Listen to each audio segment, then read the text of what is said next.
Nation, let's ride.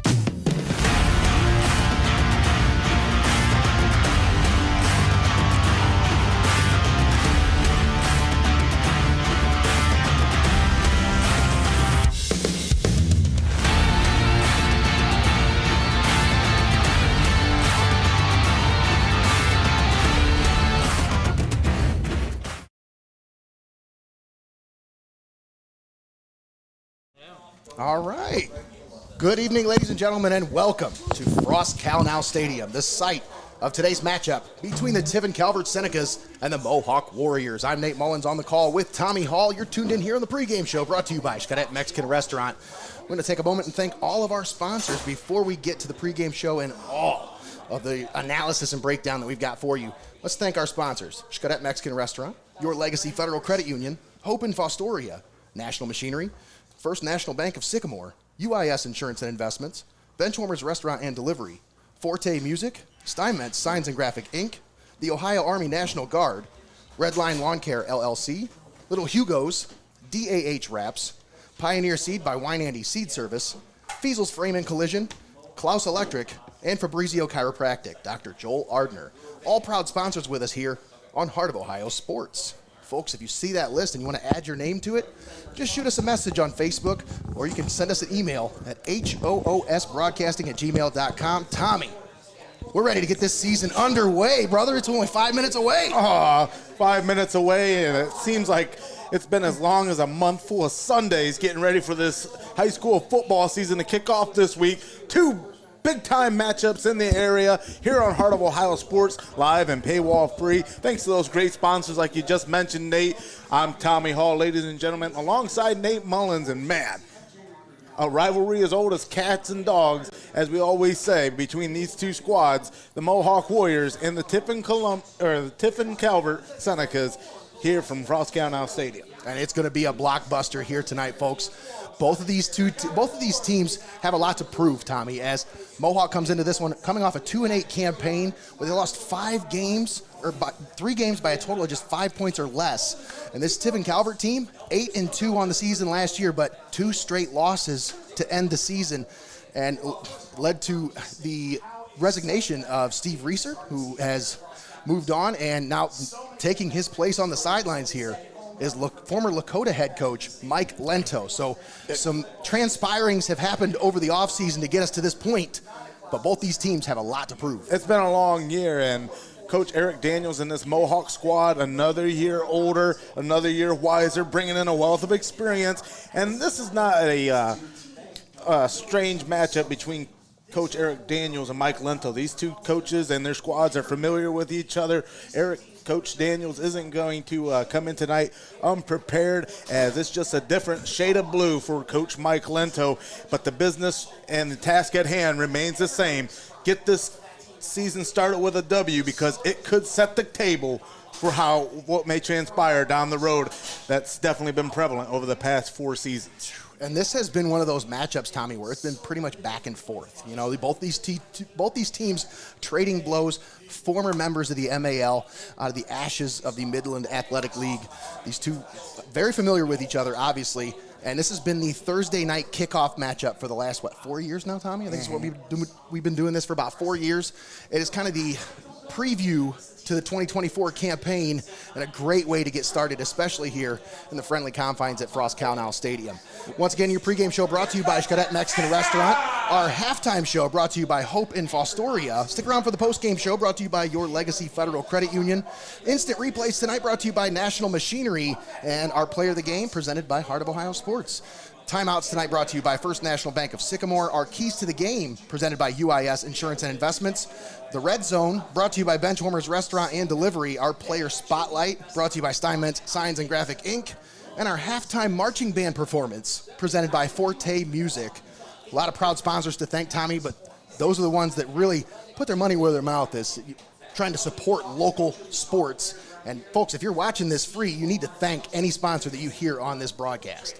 Yeah, as a rivalry reignited here on the Thursday night showcase between the Tiffin Calvert Senecas and the Mohawk Warriors, as we are just about underway for kickoff. But again, the the winner of this matchup almost sets an omen for the other team. 2021, Mohawk won 33-7 en route to a playoff appearance, while Calvert went 4-6 and missed the playoffs that year. The next season, the Senecas bounced back to take a 26-9 win, appearing in the playoffs, while Mohawk slumped to 4-6. Last season, Calvert slipped past the Warriors 14-12, which we were here on the call for that one, as the Senecas were able to get by off the skin of their teeth. Went on to an 8-0 record, did the Senecas, before getting that Week 10 loss to Hopewell Loudon and having their season stifled there in Week 11. But Mohawk fell to 2-8, losing 3 games by 5 points or less. And what that tells you when you actually look at the in-depth of that, Nate, is it comes down to experience and execution. And the Mohawk Warriors have a bevy of experience coming back into the saddle tonight here at Frost-Kalnow Stadium. You're absolutely right, Tommy, and we are just about ready for kickoff here live from Frost-Kalnow Stadium for the 2024 campaign. It's been a long time to get here, but man, you better enjoy every minute of it, folks, because it goes fast. 10 weeks goes by in the blink of an eye, as I always say. This is the best time of the year, especially here in Ohio. This is what dreams are made of. High school football on a Thursday night here at Frost-Kalnow Stadium. Oh, absolutely. And, again, you'd have to look at a calendar to be reminded that it's a Thursday as the sun starts to set here at Frost-Kalnow Stadium. The Thursday night lights are live and bright, as Tiffin Calvert will be set to receive.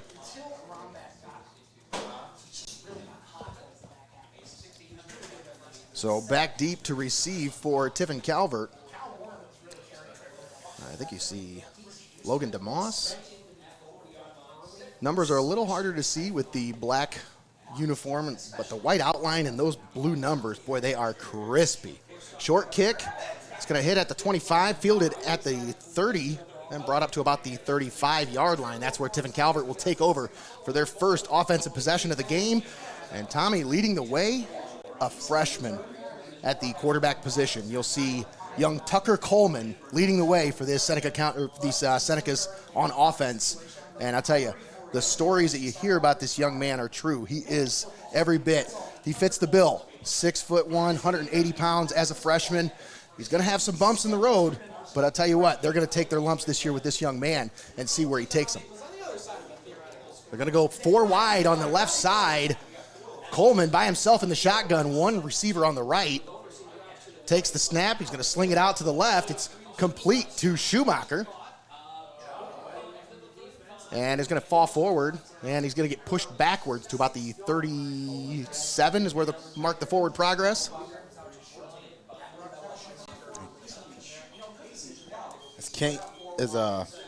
Caleb Bish comes in for the first tackle of the 2024 campaign, Nate, as high school football is underway. And for Caleb Bish, I'd be excited to see him on the other side of the ball, bringing some of that experience that we talked about, one of the leading backs for these Warriors. Hopefully we can get our sideline reporter hooked up here as quick bubble out. We'll see if his mic's working. He does have a mute button on his mic. There we go. Hey, Eric, how we doing? Got me now? I gotcha. There we go. It's a little better. I mean, it's got a little bit of a fuzz to it, but we'll make it work, man. Maybe.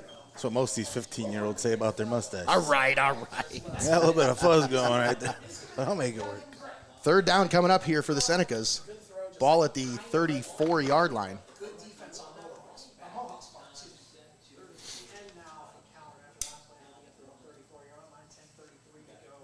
We're having some problems with our sideline, Mike, so we'll get that figured out here soon.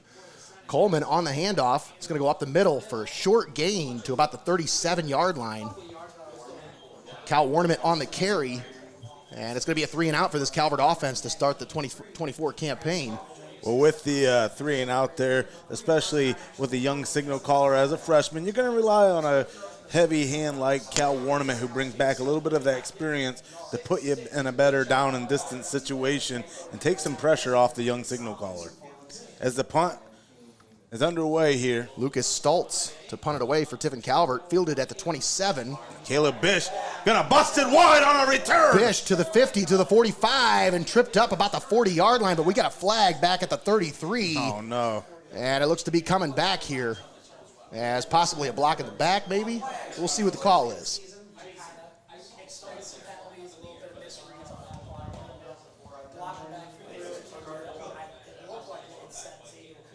That's definitely going to be coming back, so.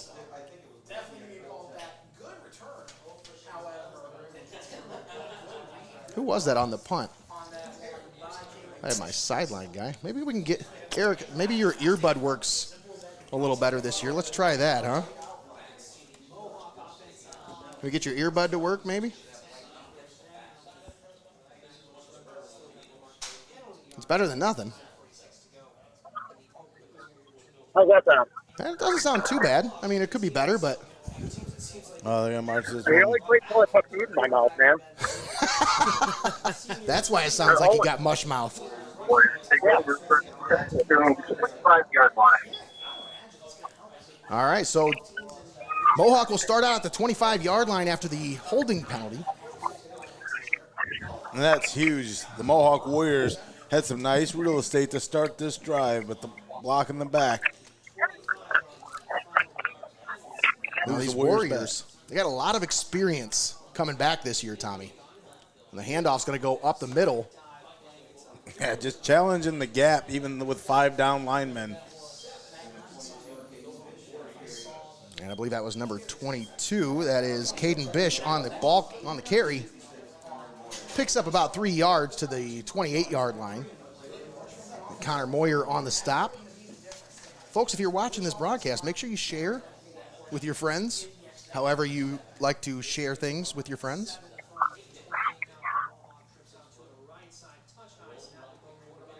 Bogner on the run. The senior signal Sacked Carter. behind the line and brought down back at the 15-yard line. They'll say forward progress up to the 20. But this defense is going to be the calling card for this Senecas team this year. They're going to lean on this defense because they've got a lot of experience coming back. This is the side of the ball where they feel the most confident, Tommy. Oh, yeah, seeing Moyer the Destroyer just bust through like the that. A and B gap, allowing the floodgates to open. In a sea of blue in the face of young Bogner as he takes a sack in this drive. 3rd and 15 from the 20 now. Bogner slings it out to the left. It's complete to Bish. Yeah, a little early motion maybe there. And I think it's going to be either a motion penalty or possibly even illegal man downfield. Yep, motion penalty here. You know, you always get a little overzealous here at week 1 where you're like, oh, man, I can't wait to watch some good football. Then you forget that sometimes it can be as ugly as a mud fence because you got to get those week 1 jitters out and those week 1 mistakes behind you.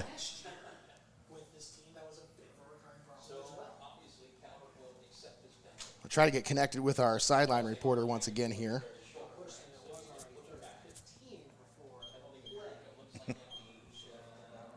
Third down, or 20 yards to go here. They're going to mark it at the 15. So the Warriors will start this 24 campaign with negative yardage. That's not how Coach Eric Daniels wanted this Warrior squad to start. 3rd and 20, back at the 15 now. High snap. Bogner gets it under control. He's brought down from behind in the backfield. Carter Wolf, the Wolf of Madison Street, coming in to make the stop. Oh, you'll see here on the National Machinery replay, maybe. Yeah, Yeah, save the clip. yeah, we're gonna have to fix that. Yeah, we'll have to fix that. I think maybe the stream path might be messed up, but we'll get that figured out. First game jitters, folks. We're getting it figured out. We do want to thank National Machinery for their sponsors and their contributions here, and we'll make sure that's up and running before tomorrow. And punt from inside the end zone, fielded at the 44-yard line. Logan DeMoss on the return brings it back to the 40. And that's where he'll be brought down. DeMoss is going to get a lot of looks this year as a junior. Going to be a guy they look to make some plays, especially in the back end of that defense. We talked about the experienced run game being able to help alleviate some of the pressure on the young signal caller. But how about that defense in that opening drive? That definitely gives you some chances as this drive starts from the 40. Hard count, almost draws the defense off. And it's a pitch out to Warnement.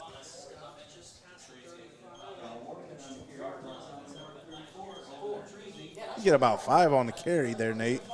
That's what you want right there. That's what you got to do. Set the tone for the rest of the drive. That first play is so crucial. Absolutely. Now you come out to second and manageable. And now your playbook's wide open. Now you can run anything. You're not limited in what you can run here. As they say, stay ahead of the sticks. Coleman in the shotgun, 3 receivers off to the right. They hand off up the middle. Warnement breaks a tackle to the 25. He's behind a blocker to the 20. No, tries to bust a move. And carries the defender with him out of bounds at the 16-yard line. And that's good for a 19-yard gain and a Tiffin Calvert first down. What a bruising run by Warnement on the outside. Kane Heyman was there to meet him. Did a good job in the open field. I thought that one was going to go for pay dirt. Now the Senecas on their second drive of the game starting to knock, Nate. 3 receivers set, 1 tight end on the right side of the formation. Coleman in the shotgun. Takes the snap. A handoff. Not a whole lot of running room there as he gets it back to the line of scrimmage. That's it. Nice job by that Mohawk defense, plug in the middle of that line. And limiting the opportunities there for Cal Warnement. Actually lost a yard on the play.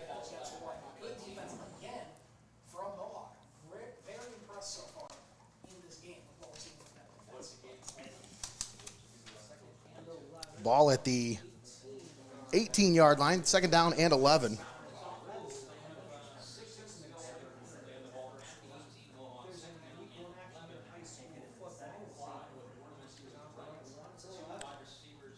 On second down, the ball on the 18. We have a stop of play here. Delay of game penalty will go on the Senecas. May spoke too soon when I was talking about them starting to knock. They were in the red zone. Now they're backed up. It looks like all the way to the 23, making it a 2nd and 16. 5:47 here in the first stanza of action from Frost-Kalnow Stadium. Handoff to Warnement. He just gets tripped up immediately.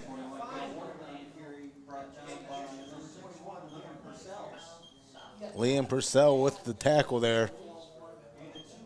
Now makes it a 3rd and distance, believe it or not. 3rd and 13. The ball on the 21. And this Seneca's offense continuing to stall after starting off real hot. Now you got to open up your playbook a little bit more here on 3rd and 13. Man in motion now. As a big deep throw for And it's caught! Touchdown, Tiffin Calvert. What a throw from Coleman to Wolf. Dropped it right in a bucket.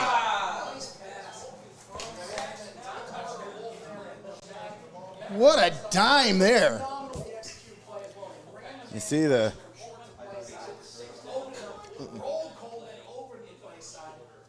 safety bit on the motion. Wasn't sure where to go, leaving Wolf on an island in that back corner of the end zone. So the Senecas go up, and they'll tag on the extra point to take the lead. 7-0.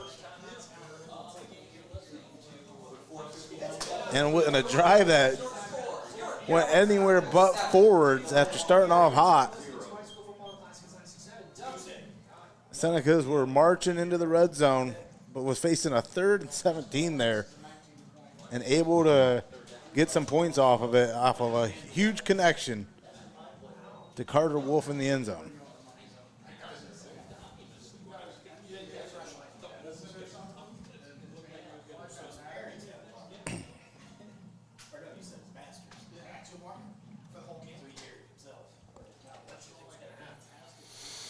I might not be able to change that during a live broadcast because it's going to recordings. It should be pulling it from there. Huh. Again, as this first quarter of action starts to wind down, don't forget to hang around during the halftime, Nate, as we'll be live there on the field for the halftime marching band performance presented by Forte Music.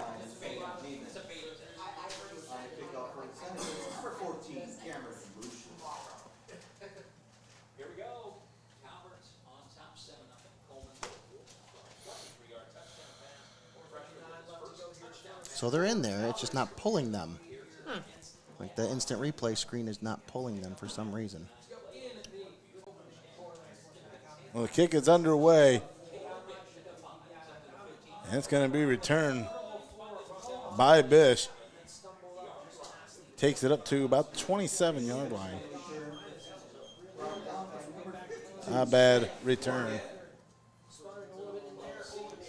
So the Warriors will take over here on the 27 to start their next drive.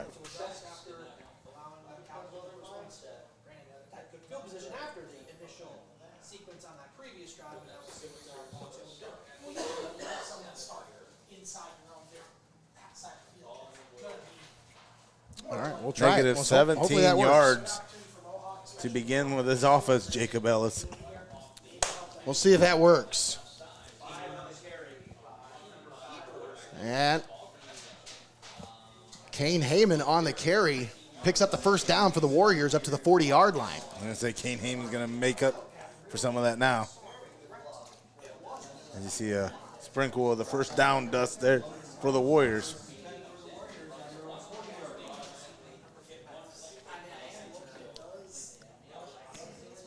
And now the Warriors are starting to get into a part of the field where they can get some things moving, Nate.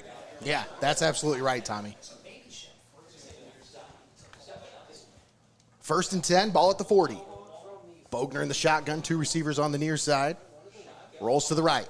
Looking, has pressure, has to get rid of it. He just had to throw that one out of bounds. No targets nearby, but they're going to say Heyman was kind of in the vicinity, so.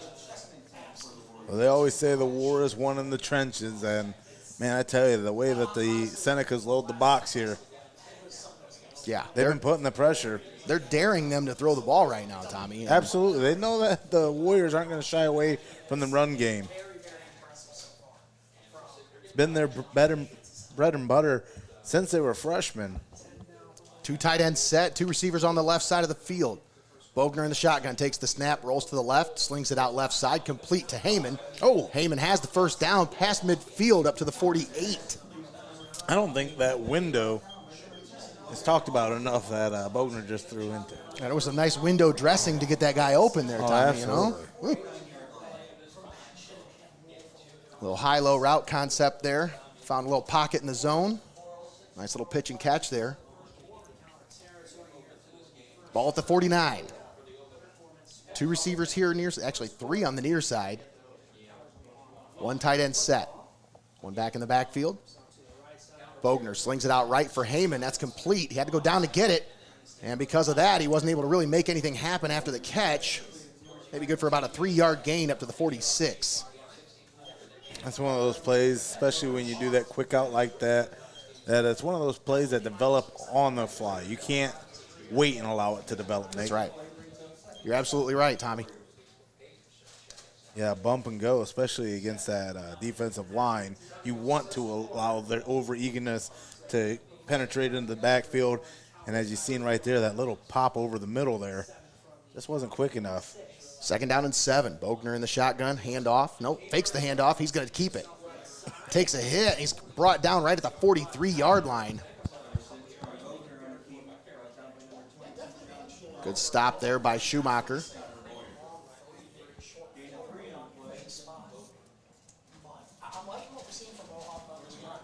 Gets about 3 on the play there, Nate, and makes it a little more manageable here. 3rd and 4 on a drive that's been rolling for the Warriors. It started from the 27-yard line. They're now advancing past midfield with Bogner in the gun. 3rd down. Little quick pitch to Heyman. He's stretched out to the left side, but he's going to get the first. Nice second effort there by Kane Heyman. Keeps the defender at bay with the stiff arm and then just stretches out to pick up those extra yards he needed.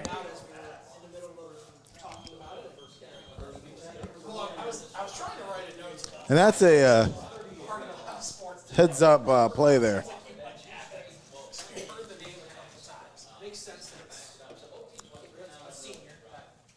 He expected to do things, and he's been the full winner in the offense. So I feel much better now. We actually know that it's him.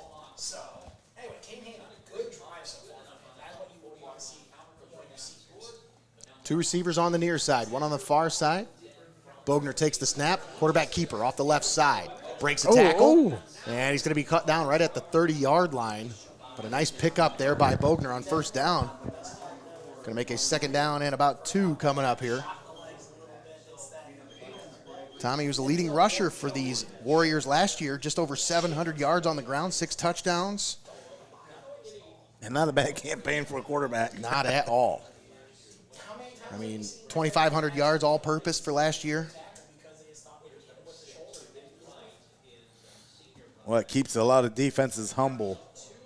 Shotgun set. Rolls to the right. Bogner looking to pass. Oh, what a way to get out of the Sets clutches. up, delivers it down the field. Caught at the 2 and into the end zone for the touchdown. And you know who that is? That's got to be Kane. Kane Heyman. And I'll tell you, that was a play that I thought the Calvert defense was there set up to make the play, but Bogner put that right where it needed to be, right over the arms of the outstretched defender. Dangerous.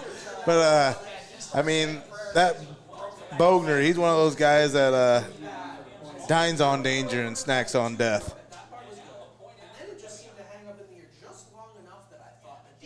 And a kick is up, and it's through, and we are tied. It's 7 apiece with 1:10 left to play here in the 1st quarter. Great drive by this Warriors offense as they work their way down the field. And the connection, 30-yard touchdown from Bogner to Heyman. And he went up and high-pointed that one. He got mossed.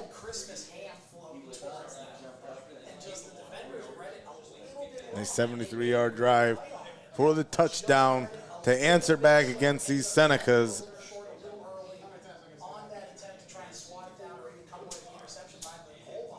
And Jacob Ellis, what can you tell us about your first taste of high school football here on Heart of Ohio Sports?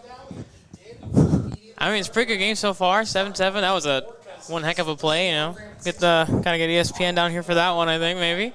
But no, it's fun working with you guys and, you know, getting through some first game jitters, but it's going good. Yeah, we'll call that Jacob. The Jacob jitters, there you go. All right, let's see if we can get our sideline reporter here.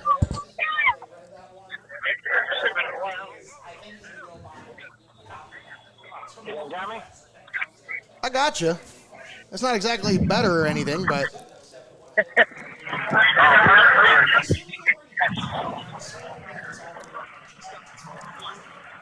And the kick is away. Fielded. No. Muffed right at the 20. There's going to be a scrum for it now. I think Calvert was able to fall on top of it, but I'm not sure here. I believe they were. But even then, you jump on the pile up, get a couple kicks in.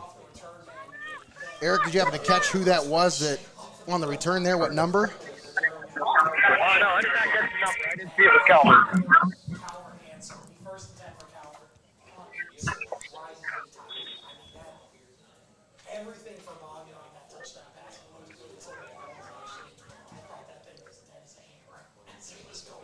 It's a 7-play drive, led to a touchdown on the Senecas' last drive Now in the gun, a handoff to Warnament to start this drive, and he's going to be met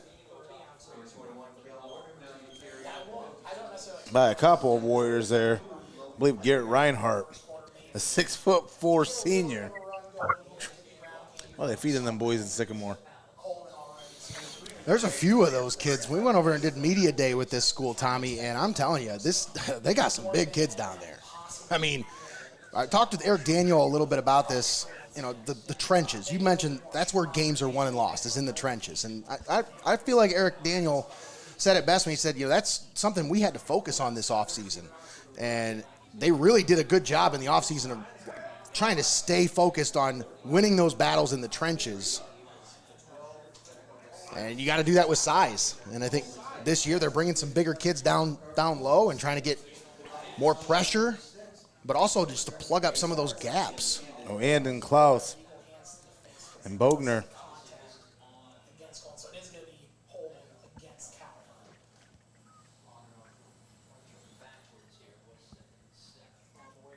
So all of that's going to be for naught, as this one's going to be called back for holding.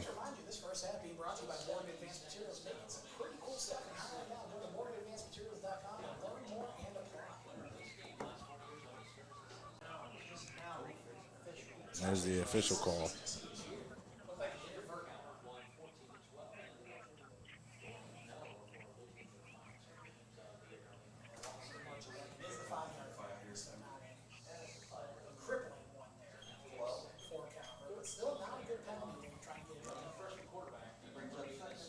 So after the penalty, that'll bring up a 2nd and 12.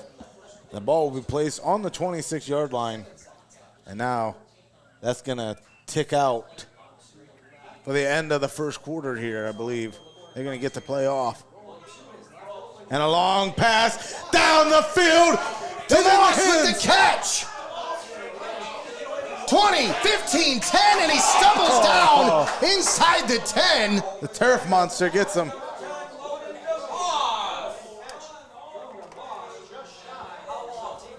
And that's going to do it for the first quarter of action.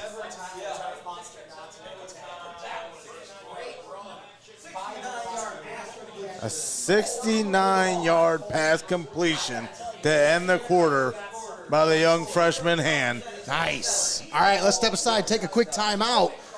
When we come back, we'll have the second quarter. We're tied at 7 apiece here between Tiffin Calvert and Mohawk at Frost-Kalnow Stadium. You're watching Heart of Ohio Sports. Don't go anywhere. You're watching Heart of Ohio Sports. At First National Bank of Sycamore, we are a truly local bank that is community-based and community-focused. We are invested in your success, and our team is here to help. First National Bank of Sycamore, banking that just makes sense. We connect fans to the action like no one else can. As a business in today's market, you got to stay ahead of the game. And what better way than to get on board with the fastest growing brand in media today? I mean, you can take it from me, but you can just listen to them.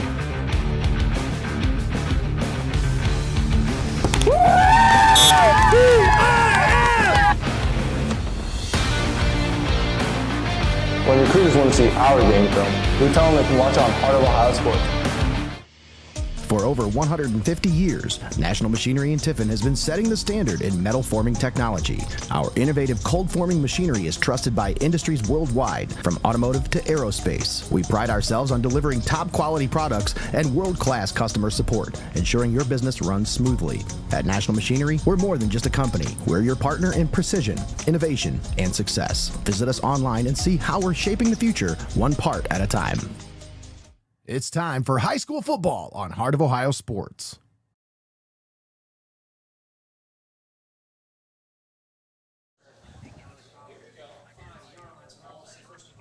And we're back here at Frost-Kalnow Stadium. Not a touchdown yet. Senecas inside the 10 at the 7-yard line. 8-yard line's where they'll be brought down. First and goal. That's a huge 69-yard reception to end the first quarter of action from Coleman to DeMoss. Has the Senecas quickly in the striking position. 7-7 ball game here from Frost-Kalnow Stadium.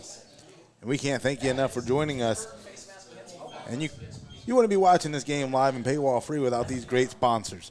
We want to thank XCARET Mexican Restaurant, Your Legacy Federal Credit Union, Hope and FOSTORIA, National Machinery, First National Bank of Sycamore, UIS Insurance and Investments, Benchwarmers Restaurant and Delivery, Forte Music, STEINMETZ Signs and Graphic Inc., Ohio Army National Guard, REDLINE LAWNCARE LLC, Little HUGOS, DAH Wraps, Pioneer Sealed by WEINANDY Seed Service. As Warneman gets the handoff, he's going to be met by a host of Warriors as we finish thanking our great sponsors, FEASEL'S Frame and Collision, CLOUSE Electric, and FABRIZIO CHIROPRACTIC, Dr. Joel Ardner, all proud sponsors bringing you high school football live and paywall free right here on Heart of Ohio Sports.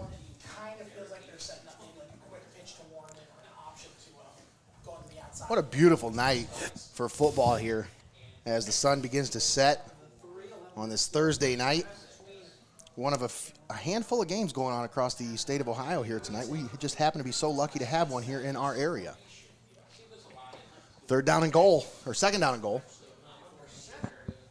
And a handoff. Oh, it's going to be Matt. I think that was Schumacher on the carry, just short of the goal line. Caleb Bish there to meet him. Third down coming up here for the Senecas. These Warriors, they've always subscribed to a bend but do not break mentality. But they're back in the shadow of the goalpost. Warriors trying to hang strong. It's amazing, the Jekyll and Hyde experience between the first 12 minutes of action here from Frost-Kalnow to now, this Calvert squad really starting to find itself offensively and becoming quite potent.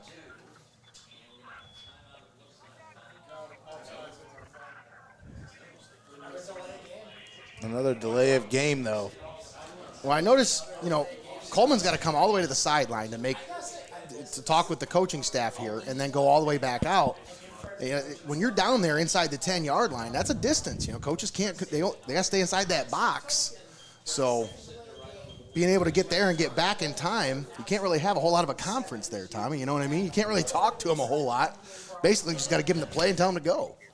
I'm sure they'll be adding different looks and schemes to their red zone look in weeks to come here, Nate.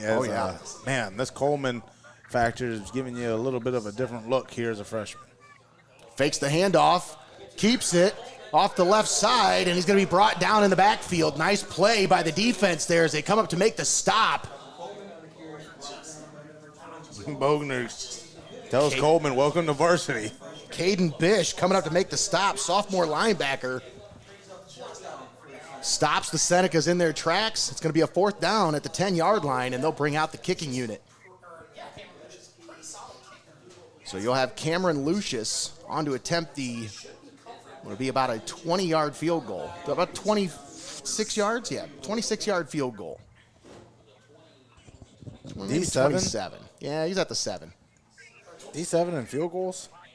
And that one's up, and it is no good. Had the distance, but I think the defender who got in there altered the trajectory of it.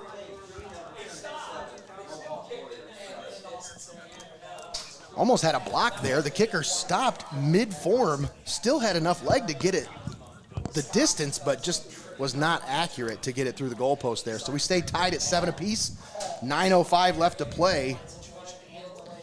Looked like that snap took a bounce, so I'm sure it threw off his rhythm a little bit. Yeah, absolutely.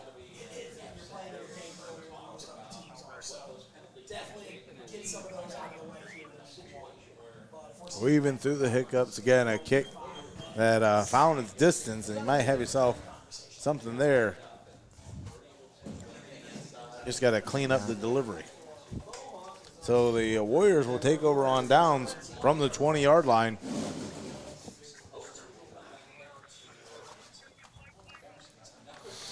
I do have one other thing we can try for our sideline guy here.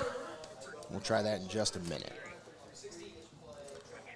Coach Eric Daniels seen something that he didn't like as the Warriors get ready for this next drive. And that's the thing, Tommy, with this Calvert coaching staff, they don't know what they're getting into. Like, they don't know what kind of a staff, they don't know what kind of a defensive game plan they're going to bring. It's a whole new element this year. A lot of new faces on the coaching staff. You talk about Mike Lento, obviously, he brings in some people of his own to help him run things. There were some holdovers. Obviously, there's a few guys that he wanted to keep, but there's some new faces on that sideline that really kind of stick out to me. One of them, Todd Simons, former Tiffin Columbian quarterback, standing down there on the sideline. He's helping coach quarterbacks here at Tiffin Calvert. Eric Bogger, I did a lot of coaching with him in Tiffin youth football. His boy Ethan is a freshman on the team. Wealth of knowledge, former All-American at Tiffin University. There's a lot of knowledge on that coaching staff this year that they've brought in to kind of help Mike, Coach Lento, kind of ease the transition, if you will. Bogner, snap, handoff, left side, and Bish gets it up to about the 25-yard line. Carter Wolf there to make the stop for the Senecas.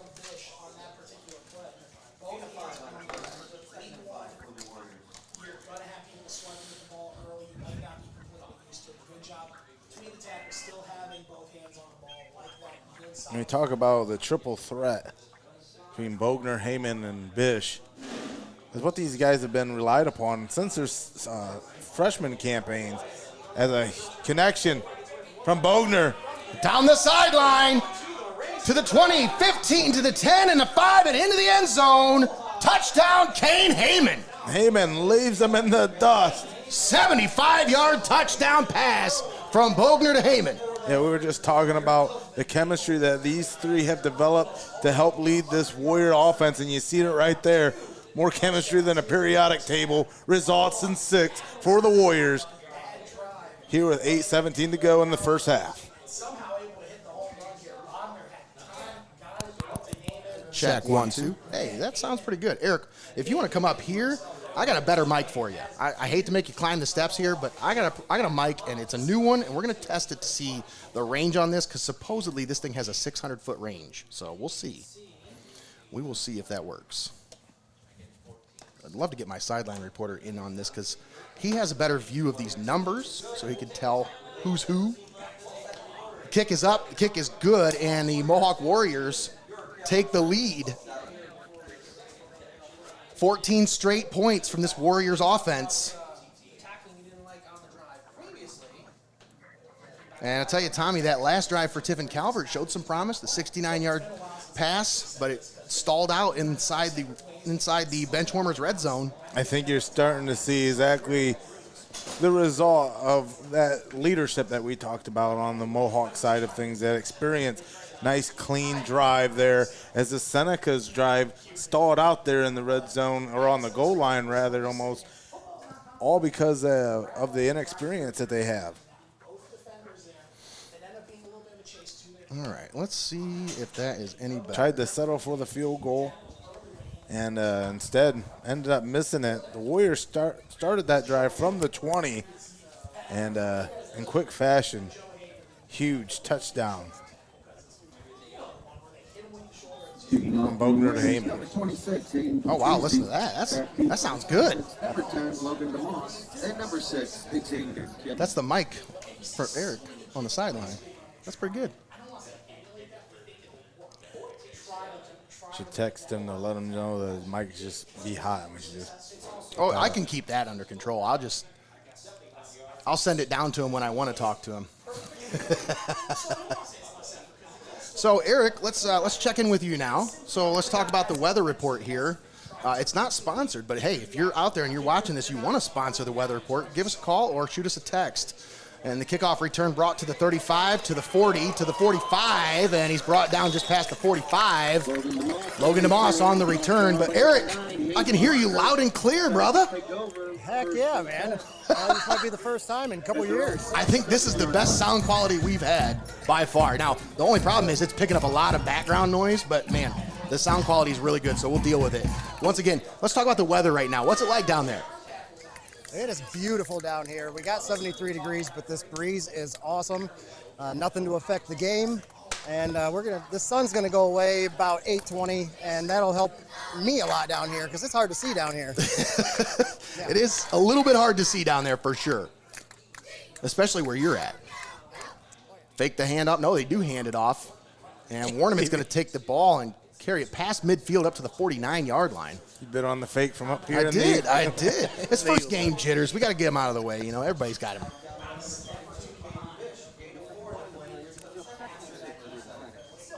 Just remember, Eric, your mic is hot, so try not to get too close to Coach Lento over there. You definitely hear him Lento let loose. 2nd down and 6. Ball at the 49. Shotgun set and in motion. Coleman looking to the right, slings it out. It's complete. He's got it right to the 45-yard line. The fearlessness. As Wolf comes down with that. I mean, you want to talk about threading the needle there, Tommy.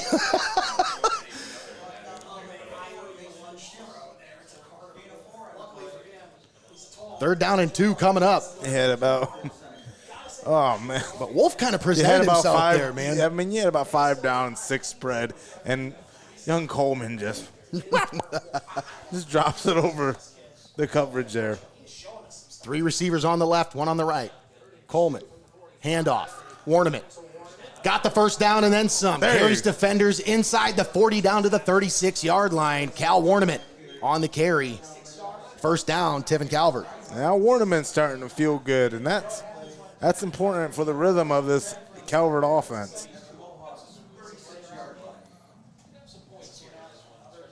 I got a insight from Connor. He decided to text me back, even though I texted him earlier. He wouldn't text me back.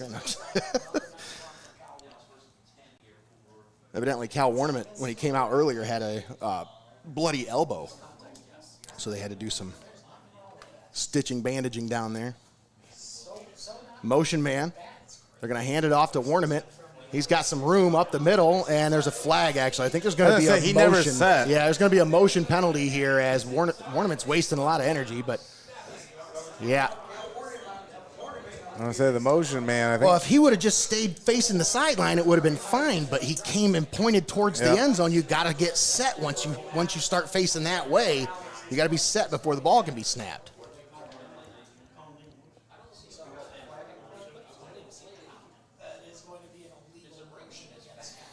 Nice call over there by Grant Eckleberry. Now that everybody else is catching up. Story of our lives, Nate. Yeah. Everyone else playing catch up while we're saying keep up with the best here at Heart of Ohio Sports. Don't forget to like and subscribe, as our games are always live and paywall free. And you can find them on Facebook, YouTube, Twitch, and on our website. Just search our website, go to heartofohiosports.com, click on the Watch Live tab, and there you'll be able to find both games when we have 2 games broadcast at the same time next week. You'll be able to catch both of those games live and paywall free on heartofohiosports.com. Shotgun set, 4 receivers, 1st and 15. Coleman airs it out down the right sideline, and that should be, and it will be, a pass interference. As the receiver was never given a chance to come back for the ball. Now, it was an underthrown ball. Yeah. And in that situation, I was going to say, I think the defender just needs to kind of let the receiver come back into him, but I think Schimpf had a better look at the ball and just tried to get away from it. Put the hand out. And again, you got to give him some space. But the blanket coverage will cost the Warriors here. Take a look at our officials crew tonight. Referee Ryan Tracy, umpire Denny Uhl, linesman Grant Eckleberry, line judge Adam Schmucker, and back judge David Horn. Excellent crew here tonight for us on this Thursday night kickoff.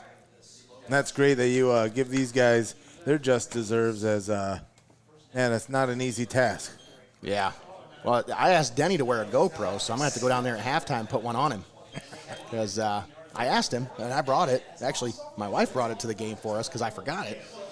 And then we just got so...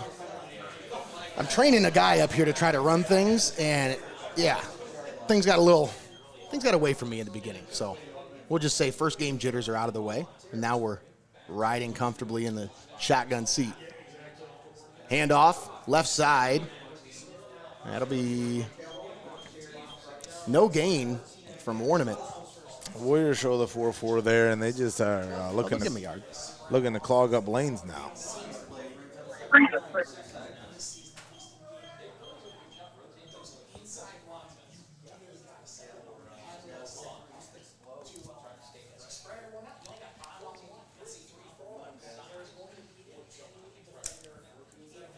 So in 2nd and 9.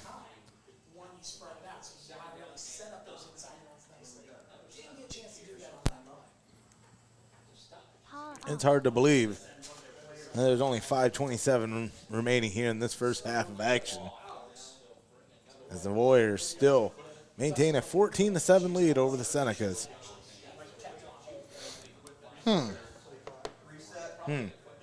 None. Coleman in the gun. He's got Warneman on his hip. Got all the time in the world to throw. Just checks it down.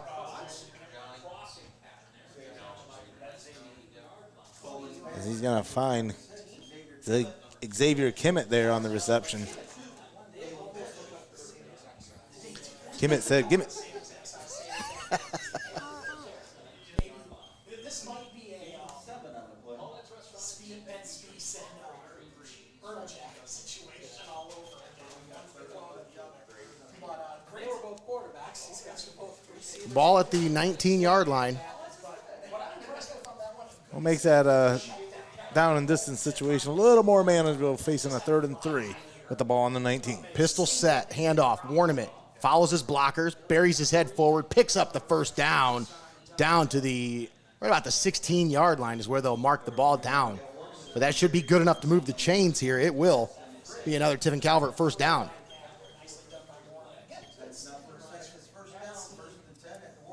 And that's going to be the question as this season progresses, is just how much is this Tiffin Calvert Senecas front line going to be able to wear on teams down the stretch and just impose their will. I didn't see that. Huh? I didn't see them move. Yeah, I was going to say I need to move my half. Long sustained drives here as the clock continues to roll. I just don't know how to do it. No, you're good. There'll be a timeout. I just didn't see what you were doing. No, you're good. 4:09 left here in the second quarter. Timeout on the field. Timeout's brought to you by First National Bank of Sycamore. Tommy, let's talk keys to the game. UIS Insurance and Investments is our sponsor for our keys to the game segment. Now, when you talk about these two teams, 14-7 Mohawk, we're getting ready to head into halftime. What do you think are the keys for Tiffin Calvert as they get ready to go into the locker room here? Obviously, 1st and 10 here. They got a chance to get some points on the board, to hopefully even this up or at least get closer. But what is the key for this Tiffin Calvert offense going into the second half? I think you sustain this drive, take your time, make your quarterback feel comfortable, get in that rhythm. Go in, get that score, tie this one up, make it a 0-0 ball game before you go into the half. That way you're not chasing points coming out of the locker room, and you allow this young quarterback to listen to the adjustments rather than having to have to come out and scheme against a very potent offense and defense that the Mohawk Warriors have been showing here. But in this first down situation with the ball on the 16, the Senecas continue to roll. As a handoff to Warneman, he finds some space on the outside, but he is quickly met right on the edge by Kane Heyman. But as we continue to talk about those keys to the game, Nate, for these Mohawk Warriors, that's one of the things that they got to account for as well, is they have to dial up the pressure on the young Coleman. Because in my experience, I always believe experience usually kind of trumps over talent any day of the week. So even though Coleman's down there putting on a display, the young inexperience of the freshman, you got to make him feel that they're on the field by dialing up the pressure and getting on the quarterback's heels.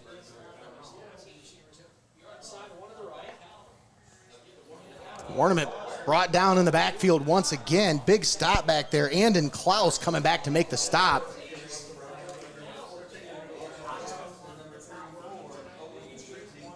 Owen Patrizzi also in on the stop. 3rd down and about 10 coming up here. 3 minutes left to play here in the first half. 14-7 Mohawk on top. And the Warriors trying to tighten up here down inside the Benchwarmers red zone. 4 receivers set. Coleman in the shotgun with Warnament back there with him. Tucker Coleman back to pass, looks, loads it up right side, and it's incomplete. There you go. Little miscommunication there between the 2 receivers on what the route concept was. Oh, I loved how Logan Heminger, though, the Warriors brought the heat there on a huge 3rd and 10 situation, and what a gutsy call there by Coach Daniels. As you leave some open spaces to where that could have been converted, and then you would have continued this drive, but Daniels said, hey, let's put some trust in this defense and get our guys out of there and make the Senecas try to settle for a field goal, as they were unsuccessful on their last attempt.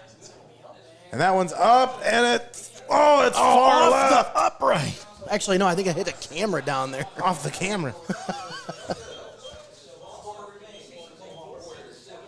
So the score remains 14-7, 2 missed field goals from this Calvert offense the last 2 times they've had the ball. Both times they drive inside the red zone, nothing to show for it, Tommy. So that's something with this offense, they've got to figure out a way to capitalize and finish these drives. Yeah, no, you don't win by the stats on the sheet. You win by the points on the board. But, I mean, you were left turned away basically on 2 occasions now. But you've had almost 4 trips to the red zone now. Yeah. Especially being led by a freshman QB. I mean, that's a lot of experience just in the first 24 minutes of football. Exactly. Bogner back in the shotgun, going to roll out to the right. Wolf on his coming heels. from behind, brings him down in the backfield, but Laundry comes in from the back judge. I think that's going to be a hold.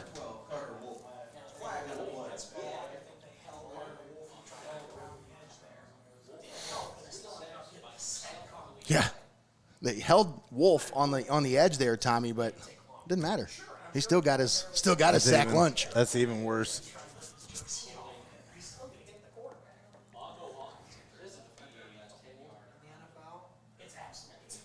And once you get your face crossed, that's it for you. Yeah. Done. Oh yeah, it's over. Let go.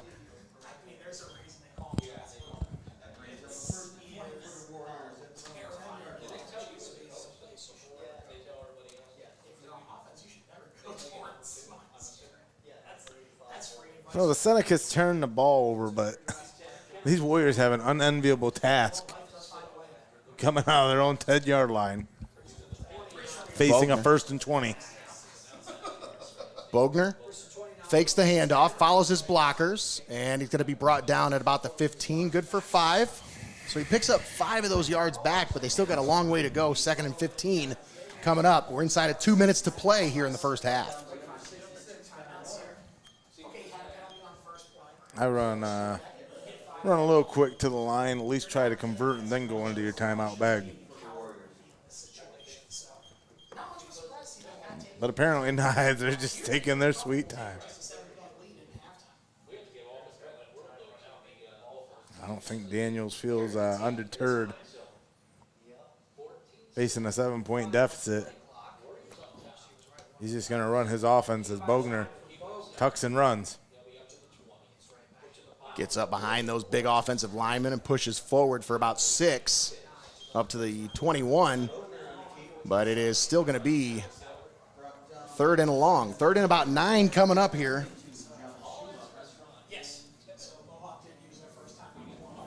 So we have a timeout on the field. 1:09 left to play here in the first half. Timeout's brought to you by First National Bank of Sycamore. Let's go ahead and thank our sponsors for allowing us to bring this broadcast to you live and paywall free right here on Heart of Ohio Sports. We'd like to thank XCARET Mexican Restaurant, Your Legacy Federal Credit Union, Hope in Fostoria, National Machinery, First National Bank of Sycamore, UIS Insurance and Investments, Benchwarmers Restaurant and Delivery, Forte Music, STEINMETZ Signs and Graphic Inc., the Ohio Army National Guard, REDLINE Lawn Care, Little Hugos, DAH Wraps, Pioneer Seed by WEINANDY Seed Service, FEASEL'S Frame and Collision, CLOUSE Electric, and FABRIZIO Chiropractic, Dr. Joel Ardner. All proud sponsors with us right here on Heart of Ohio Sports. Make sure you stick around for the halftime show brought to you by Hope in Fostoria.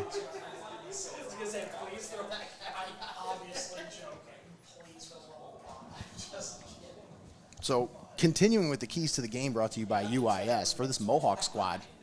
We got 109 left, 3rd and long coming up here, Tommy. If they're not able to convert, what's the key for them going into the locker room coming out in the second half? Well, again, even if you don't convert here, you can still you still got another way to punt this one away and try to keep Calvert from capitalizing. As the run here stood up right at the 25, pushed it down to the 26, but still going to be about 4 yards short of the first down. I don't know why they're quick to get it. Did Calvert call the timeout? No, Mohawks. Who called the timeout here? Oh, it had to have been Calvert. Yes, was Calvert with the timeout.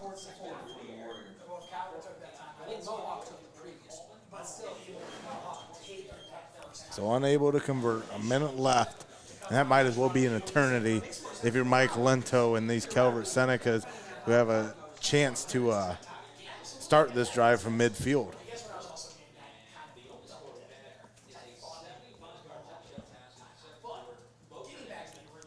But on 4th and 4, I don't think the Senecas should be cautious of any chicanery here. I mean, Mohawk has a 7-point lead. The best odds statistically is just to punt this one away and trust in your defense to get just a couple of stops before this last minute wears out here in the first half. So we'll see what the decision is as the Warriors break from the timeout. Senecas here, they are going to punt it away. Fielded at the 45, up to the 50, and inside Warrior territory down to the 47-yard line. Logan Moss took that one right in the breadbasket. Took it right in the gut and was able to make a nice little return to advance the ball past the 50. 52 seconds left here, and Calvert has 2 timeouts, Nate. Ball at the 47, and got plenty of time, Tommy. You said 2 timeouts, 52 seconds left. But with a freshman quarterback, how aggressive are you here? You got a 7-point game. You turn the ball over here, you give Warriors great field position. I see these Senecas continue to try to find something in their kicking game, and I don't think they're going to deter from that. You make a quick couple of completions here. I think you take one of those timeouts, and then you make another completion and try to get yourself in a range to try to at least get some points. Coleman, big sack, swallowed up in the backfield back at the 40-yard line by Heminger, Logan Heminger.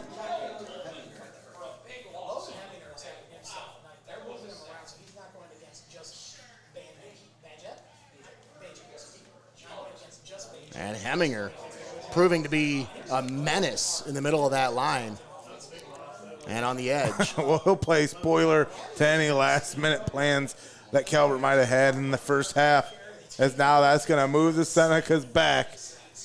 Most likely just a draw play here to end things.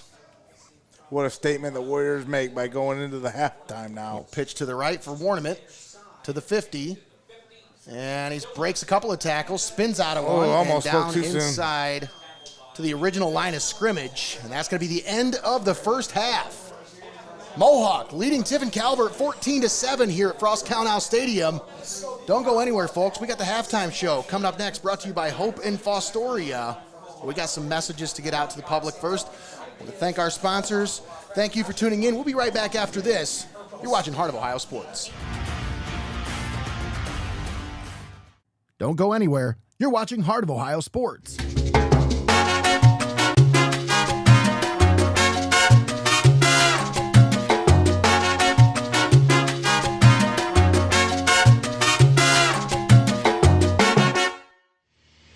For over over 150 years, National Machinery in Tiffin has been setting the standard in metal forming technology. Our innovative cold forming machinery is trusted by industries worldwide, from automotive to aerospace. We pride ourselves on delivering top quality products and world-class customer support, ensuring your business runs smoothly. At National Machinery, we're more than just a company. We're your partner in precision, innovation, and success. Visit us online and see how we're shaping the future, one part at a time. At Heart of Ohio Sports, it's obvious. The first thing that comes to mind is sports.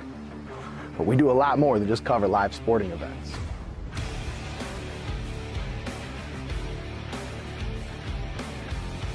Go, go, go!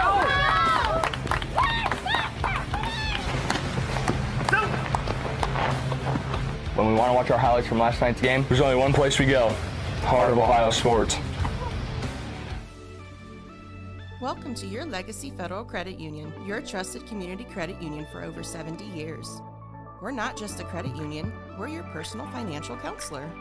Your Legacy Federal Credit Union is a full-service financial institution tailoring solutions to your needs. Whether it's your first home or planning for the future, we're here to help you find success. Your Legacy Federal Credit Union, a legacy built on trust, commitment, and community.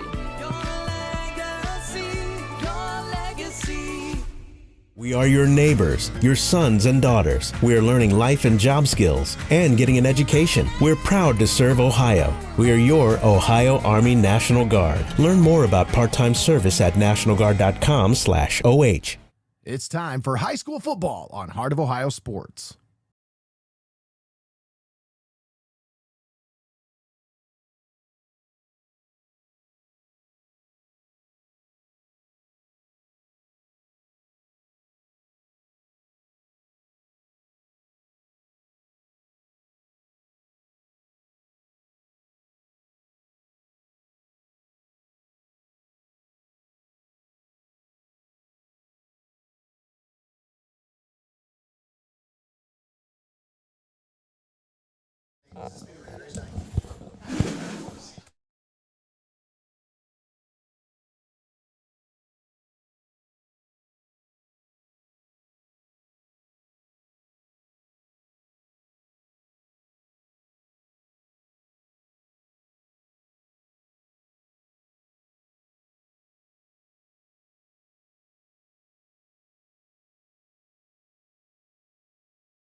when you think of the Foo Fighters. It is still regarded as one of the greatest hits.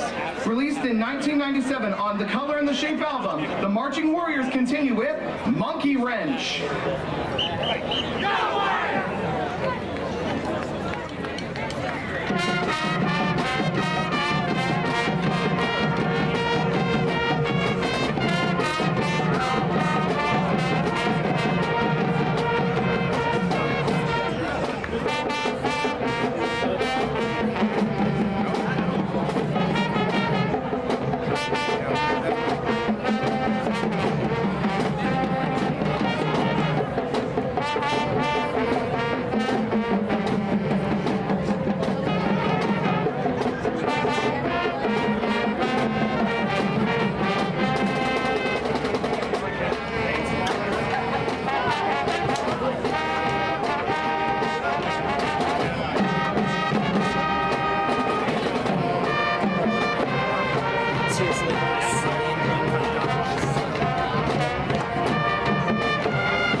being a great audience and supporting our marching band. Have a great night and go Warriors!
Under the direction of Mr. Victor Welsh, the Calvert Marching Band and Color Guard will be performing a number of great selections for you tonight. With our theme, Songs You Love to Sing, please feel free to join in as you recognize these classic hits.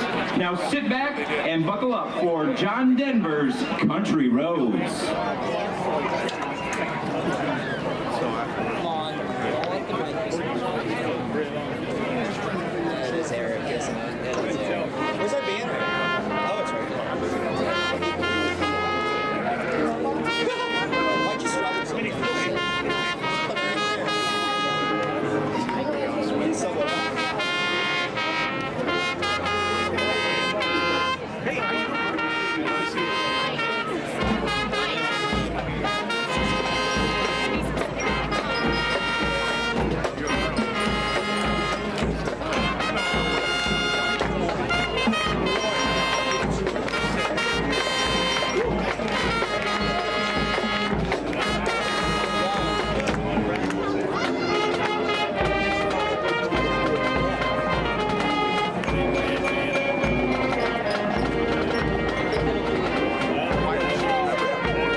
Song, we will take you to a theatrical stage with a classic tune. Originally from the musical Rent, Seasons of Love is a song that will stay stuck in your heart for years to come.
our show will take you back to 2012 with the popular band Fun.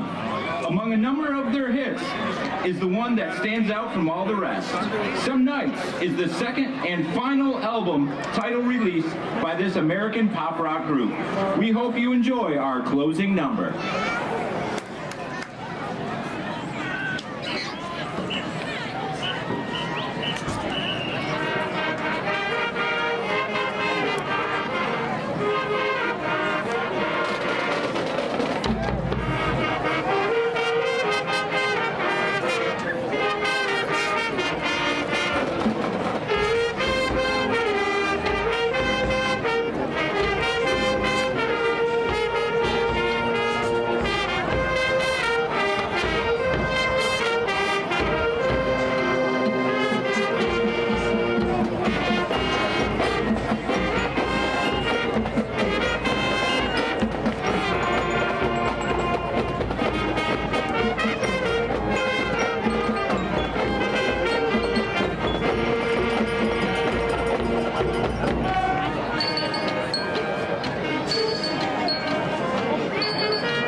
Ladies and gentlemen, the pride of the Seneca Nation, the Calvert Marching Band.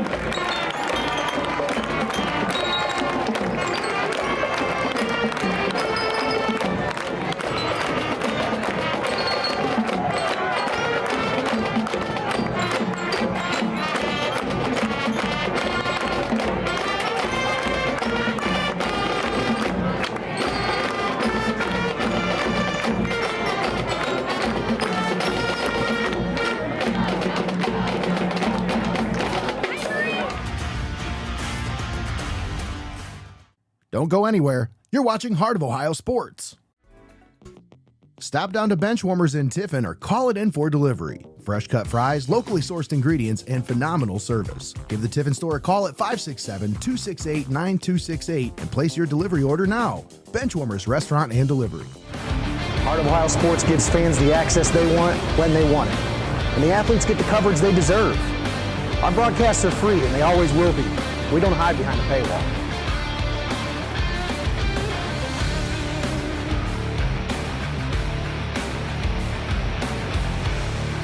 When my family can't come to the games, they always watch on Heart of Ohio Sports. UIS Insurance and Investments, your hometown agency, providing a full range of insurance and financial services with a local touch. Contact your homegrown agent Sam Schelt Palm for a professional review today at 419-447-4242, extension 1132. It's time for high school football on Heart of Ohio Sports.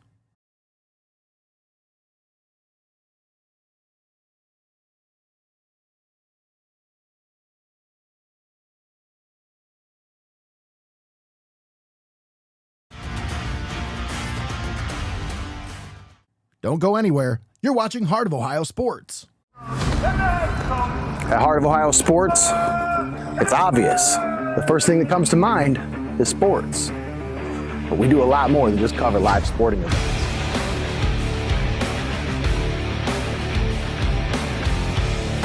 Go, go, go!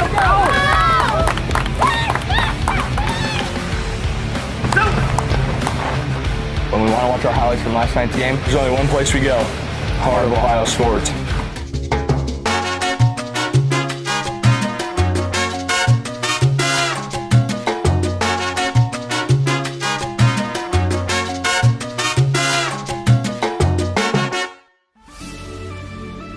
Welcome to your Legacy Federal Credit Union, your trusted community credit union for over 70 years. We're not just a credit union, we're your personal financial counselor. Your Legacy Federal Credit Union is a full-service financial institution tailoring solutions to your needs. Whether it's your first home or planning for the future, we're here to help you find success. Your Legacy Federal Credit Union, a legacy built on trust, commitment, and community. Your legacy. You're locked into the best there is, the best there was, and the best there ever will be. Heart of Ohio Sports.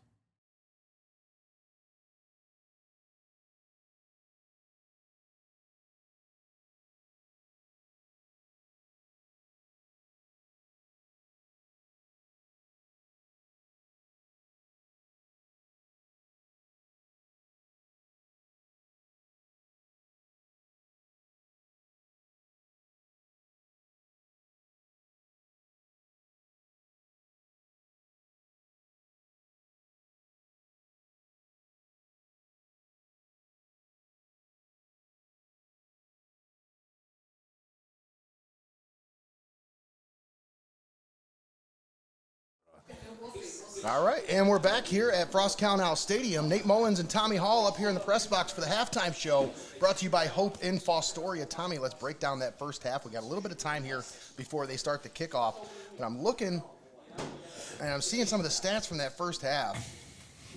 And one thing that jumps out at me, Tiffin Calvert's able to move the ball. They're just not able to finish. Ben Bogner had himself a great first half. 5 of 6 passing, 124 yards, 2 touchdowns, a long of 74 yards. Yeah, it's hard to lose when you're on fire like that. Again, we're seeing the maturation and the execution of this Mohawk squad who struggled in years past relying on a young offensive unit.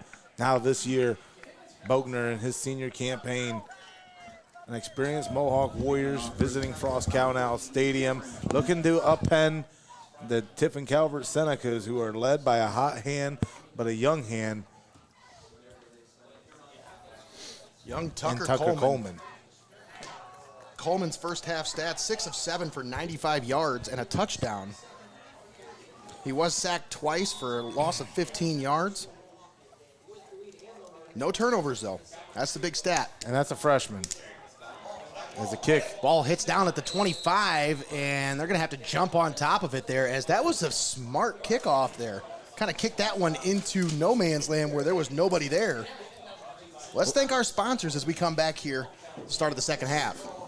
We want to thank our sponsors bringing you high school football here and live and paywall free. We want to thank XCARET Mexican Restaurant, Your Legacy Federal Credit Union, Hope in Fostoria, National Machinery, First National Bank of Sycamore, UIS Insurance and Investments, Benchwarmers Restaurant and Delivery, Forte Music, STEINMETZ Sign and Graphic Inc., the Ohio Army National Guard, REDLINE LAWNCARE LLC, Little Hugos, DAH Wraps, Pioneer Seed by WEINANDY Seed Service, FEASEL'S Frame and Collision, CLOUSE Electric, and FABRIZIO Chiropractic, Dr. Joel Ardner.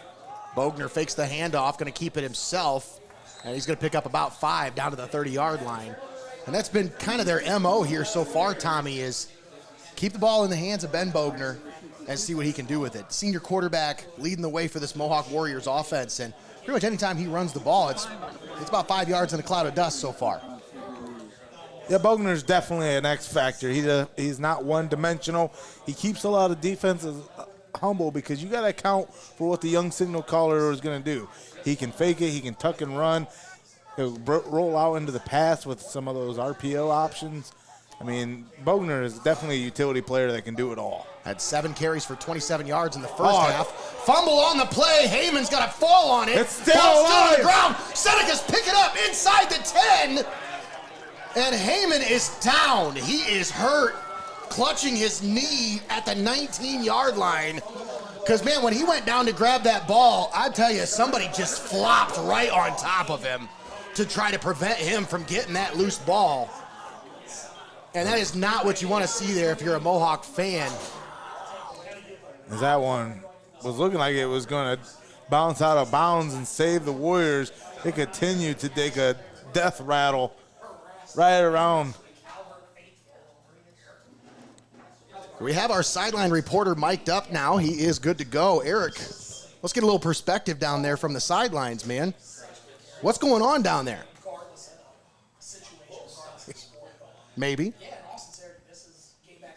He was watching Heart of Ohio Sports on his phone. He was a little distracted there.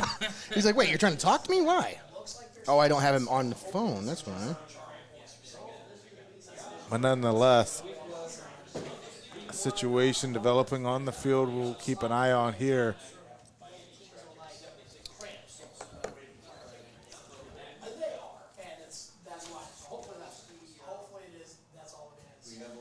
As I believe when ball carrier was juggling that ball, he tried to come down on it and just came crashing on his sternum.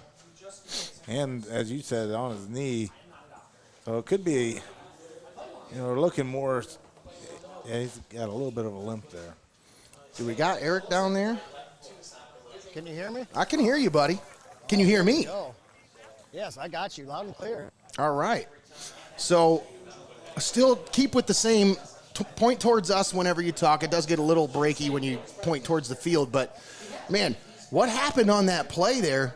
Heyman seemed like he had a wide open shot to the right on the outside, but wasn't able to maintain possession. What happened? No, I'm not sure if he got hit, and that's how he lost the ball, and then that's how he hurt his knee. But he appeared to be in quite a bit of pain. He did not put any pressure on it at all coming off the sidelines. All right, there you have it. Our sideline reporter, Eric Hall, bringing you the latest on the injury to Kane Heyman. Senecas set up shop inside the 10-yard line, 1st and goal. Tucker Coleman, handoff. And that is Shoemaker. Actually, it's Warnament off the right side, and he is into the end zone for the touchdown. Tiffin Calvert.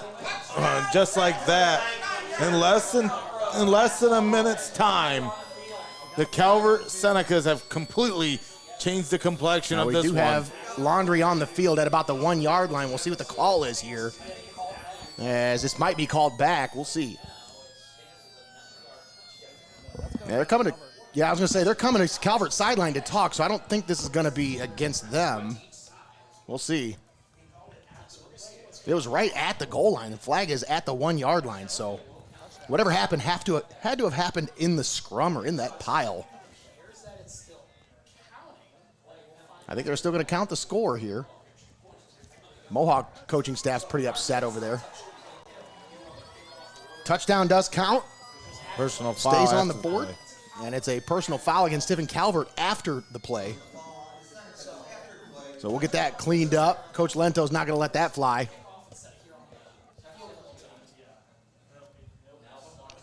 And they'll have to move back for the extra point. So this is pivotal here, Tommy. Yeah. Remember, in their last meeting, just a 3-point or 2-point differential was the deciding factor. You're looking at a 35-yard extra point here. What was that, Eric? Coach Lento is not happy down here. Yeah, he does not like personal fouls at all. That I know about him very well. And Lucius gets his leg into it, and he puts it through. So after missing the first 2 field goals of the season, Cameron Lucius knocks through a 35-yard extra point to tie the ball game at 14 apiece. 10:59 left to play here in the third quarter. But Tommy, that's exactly what you wanted there. If you're Tiffin Calvert, get the turnover, take over inside the 10-yard line, and punch it in from inside the Benchwarmers red zone. And if they're the Warriors, man, what a night and day going into the half and coming out of the locker room for the second half. Just snake bit. The Warriors lose a player there on that first drive, make a turnover, and the Senecas able to capitalize off the ensuing play as Cal Warnament able to find Pater in the end zone to knock this one up after that huge Lucius extra point. 35-yarder there. And you talk about Kane Heyman, that is a huge loss for this Mohawk Warrior squad. Obviously, he is one of the seniors on this squad, but Tommy, he had 5 catches for 124 yards and 2 touchdowns in the first half. I'd say he's pretty pivotal to this offense's success here. So now the question is, how do you adjust? Well, was there another personal foul? They're moving the kickoff at the 45. I didn't happen to catch that one. Jacob, did you see? No. Because that's a really close kickoff here. Yeah, I don't know. Eric, did you see anything down there for us? Eric, you got anything for us? I saw that they called a penalty on Mohawk, but I didn't see what it was for. Must have been a personal foul because that's a 15-yarder because they normally kick off from the 40. Now you're inside Warrior territory kicking off from the 45. But I want to give a shout out to Don Cook up here in the press box for giving us those first half stats. He does a great job keeping stats all year long here for this Senecas team. Helped us out with our preview this year as we put together the preview for the Tiffin Calvert Senecas. That one goes into the end zone for a touchback. And again, in less than a minute's time, we're all knotted up here from Frost-Kalnow Stadium. And if you're just tuning in, we want to thank you for tuning in. Don't forget to like and subscribe. Share the video. Tell your friends, hey, we got Thursday night lights going on here at Frost-Kalnow Stadium and on Heart of Ohio Sports live and paywall free. All right, so folks, not only do we have Eric down on the sidelines, but we also have Connor Roush, our one of our highlight reporters here on the other sideline, and he's got some insight for us on the injury to Kane Heyman. He says it is calf soreness for Heyman. So dodged a bullet. Thankfully, nothing major. Hopefully, that's all it is, but questionable for his return. So we'll keep an eye on that. Thank you to Connor Roush for the update on that one. Bogner steps up into the pocket, delivers it down the field, and that's going to be incomplete. That one bounces off the turf. Intended for Caleb Bish, but that one short hops the receiver. And you hold your breath a lot during these first couple weeks. You know, the cramps, the stuff like that really gets to you in the early onset of the season. So hopefully that soreness is just one of those things that can be worked out and Kane Heyman can get back to work sooner rather than later. I see he's still spending some time over there on the trainer's table, so they're trying to get him stretched out. Hopefully he can make a return, but once again, questionable at this point. Bogner back to pass. Rolling to the left, squares his feet, throws it down the field. It's complete down to the 35, but we got a flag on the play that comes in late, right about when he threw the ball. I was going to say, it looked like there was some extracurriculars going on down there in the backfield as there was a pressure on the quarterback. And now we have another injured Warrior on the field as this time Caleb Bish down on the field. This is going to be a big loss if they're not able to get him back out there. Two of their dynamite senior. What's that, Eric? He went down the field pretty slow. So it wasn't anything impact, but that's probably not good. Two-thirds of the Warriors trifecta. And you want to talk about major impact on the offensive game plan. You lose your top two targets. And now you got to go back to the drawing board here, Tommy. Now, obviously, you trust the guys behind them to come in and step up and make plays, but it might change your game plan a little bit. You know what I'm saying? Yeah, next man up. A lot of times in programs like Mohawk, you know, you don't play starters, you play standards. Seems to be okay. He's walking off on his own power. Like to see that. It looked like that may have been a back injury. We had a flag on the play. Bacchiotomy. We'll see what the call is. Did they pick up the flag?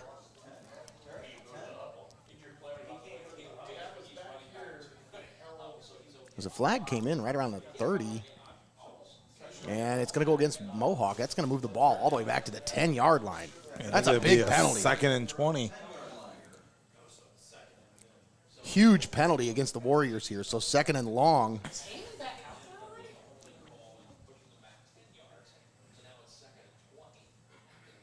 Eric, is that number 5 out there? Is that Heyman on the field already?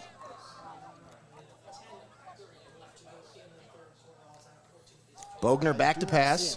Yeah, tuck it and run. Get behind the. What a block.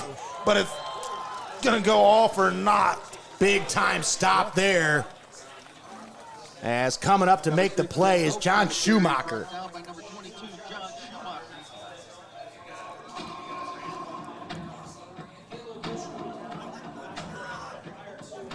Schumacher, the senior, coming up to make the stop, forcing a 3rd and long. Ball marked at the 10-yard line, so they do get it back to the line of scrimmage. But Tommy, this is it's a big down and distance coming up here for Mohawk, because if they don't convert here, if they don't at least get a little bit of yards, you're going to have to punt the ball away, and Tim Calvert's going to have some pretty good field position here. Yeah, Uncle Mo slowly creeping himself over on the Calvert side of things, as the Mohawk Warriors have had nothing going and quite possibly 2 of the worst minutes that you can see out of the Warriors. Another insight from Connor Roush. He says Heyman is ready to go back in, should be on the field. So thanks to Connor for the insight there. Great to see Kane Heyman able to make his way back onto the field, because that is a key part of this Warriors offense. Nice to see Connor's answering his text messages. Well, he's working now, so. Seneca's defense called to task once again. 3rd and 20 coming up here for the Warriors offense. There's Mr. D-Sales himself. Look at Eric Daniel all the way onto the field to talk to this, to make sure that his player's okay. As I think that's Bogner. Yeah, he's down. Bogner needs some help getting off the field here. And this is going to be a big loss for Mohawk if he's not able to come back, because he is the cog that makes this offense work. 3 for 3 now. In a, what, 2-minute span? Yeah, that Hydra, that 3-headed monster that the Mohawk Warriors are able to employ on their offensive drives, have just been stifled due to injuries, due to mental miscues. And the Senecas with a chance to get in the driver's seat. So back in the shotgun formation as Heyman takes the snap, and he's going to be brought down just past the 10 at about the 12-yard line. Short gain, maybe up to the 13, but still going to be well short of the first down. 4th and about 17 coming up for this Warriors team. They're going to have to punt the ball away. Carter Wolf just given no quarters. Yeah. Taking no prisoners on that one. 4th and 17. Now the Senecas, they're just, if you're on that Senecas offense, you just got your ears pinned back, ready to go to work and capitalize off the great field position that you could potentially have.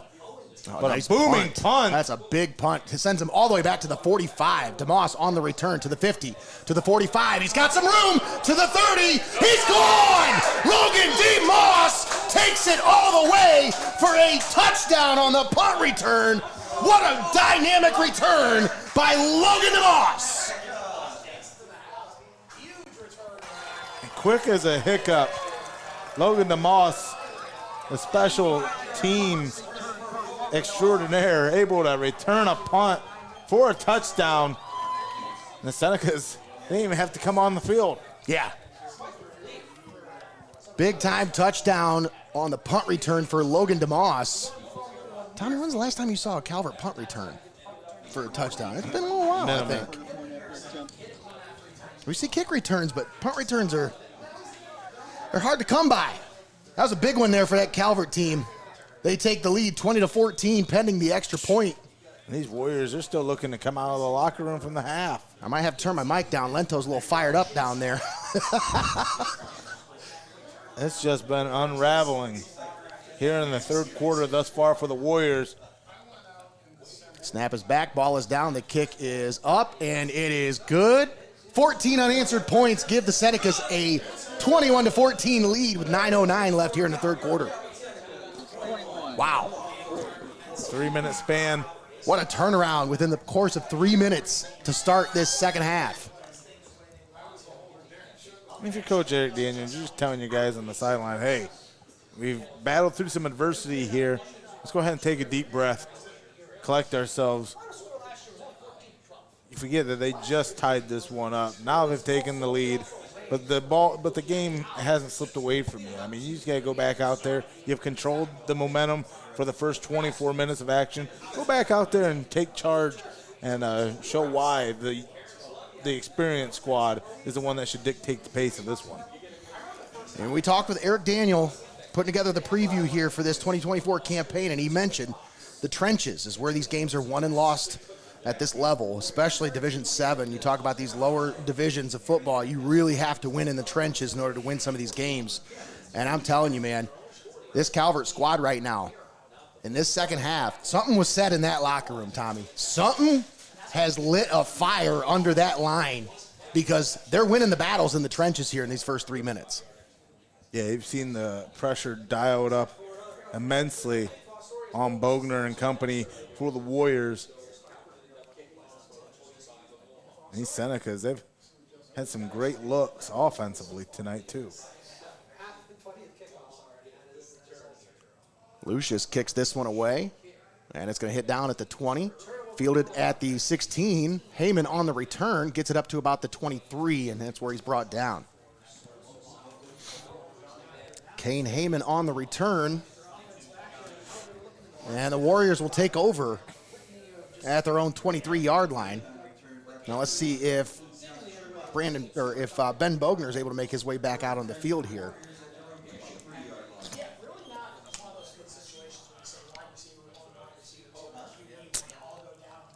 And yes, we got the update from Connor, and we get the confirmation on the field. There is Ben Bogner in the huddle, so he's able to make his way back onto the field. That's good to see. We need to see where Bish is if he makes his appearance as well. Bogner, handoff. Up the middle, that's Bish. Nice bruising run up to the 46-yard line. Caden Bish on the carry.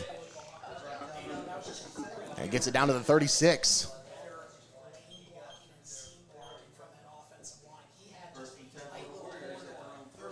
Yard line.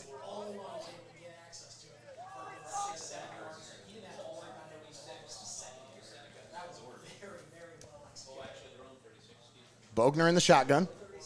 Two receivers on the far side, one here on the near side, one man in the backfield. Seneca show blitz. Bogner takes the carry off the right side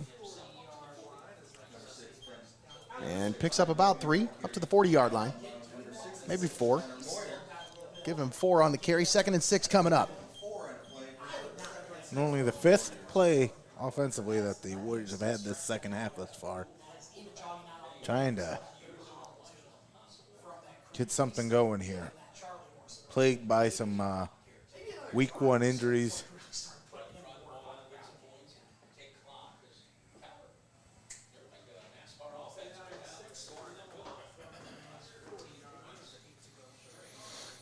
Bogner takes the snap, and he keeps it, and he picks up maybe 3 up to the 43. And they'll give him the 44. So they're going to be pretty close to that first down marker. They still need to get about 2.5 to pick it up here. But this is the kind of attack that I expected to see out of Mohawk this especially this week, trying to set the tone in the trenches. They want to get this running game going, Tommy. Yeah, slow and methodical. Really haven't seen a lot of open looks downfield as Bogner might open that playbook up now and finds his man. Bish with a huge catch down at the 35. And that's going to move the chains, Nate. Caleb Bish. I can't be in 2 places at once. He says, hey, let me sprinkle a little bit of that first down on you. Oh, yeah. The Warriors now starting to come back alive, starting to breathe new life, trailing the Senecas 21-14. Bogner fakes the handoff, keeps it off the right side. Oh, nice skips blocking. Through, and he picks up about 7. Ooh. So Ben Bogner bringing the paddles back to this offense. I like that. 2nd down and 3 coming up. 6:38 left here in the 3rd quarter. Seneca's on top, 21-14. I thought you played for the name on the front of the jersey, not the one on the back. Both. But they got them both, I guess, in this case. Bogner takes the snap, and he's going to be stopped right at the first down marker, but the extra effort should pick up a fresh set of downs for the Warriors. Let's see where they mark it. It's going to be just short, so. Oh, you are not getting any favors here at home. About a shoestring short of the first down. Come on. That's what I'd be saying if I was Coach Eric Daniels. Come on. And, you know, after that 3-minute swing of momentum for Calvert, this is exactly the kind of drive you want if you're Mohawk. Take the sails out of that Calvert sideline. 3rd and 1, they pick up the first down. 3rd and 1 and then shotgun. Uh-huh. Everybody's in shotgun now. Doesn't matter. 3rd and 1, 4th and 1. On that keeper, though. That's the difference. Well, you want a running start when you get to the line. You don't want to just... That's exactly what he did. Mm-hmm. Came running up, leaped up for the snap, and brought it back down and just charged ahead for another fresh set of downs. 1 receiver on each side of the field. 2 tight ends set, 1 man in the backfield. Timeout called by Mohawk. Timeout's brought to you by First National Bank of Sycamore. We'll keep it right here with 5:15 left to play here in the 3rd. Let's go ahead and thank our sponsors, Tommy, for allowing us to bring this ball game to you live and paywall free right here on Heart of Ohio Sports. We'd like to thank XCARET Mexican Restaurant, Your Legacy Federal Credit Union, Hope in Fostoria, National Machinery, First National Bank of Sycamore, UIS Insurance and Investments, Benchwarmers Restaurant and Delivery, Forte Music, STEINMETZ Signs and Graphic Inc., the Ohio Army National Guard, Redline Lawn Care, Little Hugos, DAH Wraps, Pioneer Seed by WEINANDY Seed Service, FEASEL'S Frame and Collision, CLOUSE Electric, and FABRIZIO Chiropractic. Dr. Joel Ardner.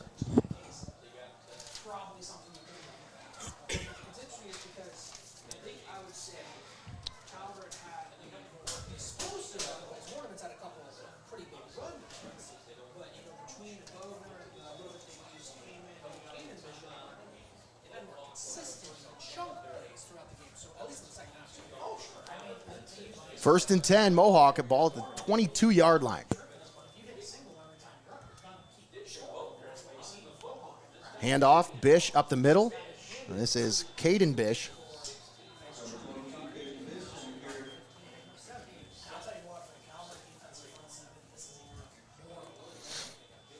This Warriors offensive line doing a good job pushing that road grading defensive line back. Handoff, Bish once again up the middle, got the first down. This has been all runs on this drive, Tommy. Every single play on this drive has been a run play. They are trying to establish. I was going to say that's kind of what Coach Daniels wanted to do was, hey, let's settle down, settle in, control the pace of this game. We weathered a quick little storm there, that flurry, but it's the long game. That's right. You set up the jab before you go with the knockout blow. So first and 10, ball at the 11-yard line. Warriors inside the Benchwarmers red zone.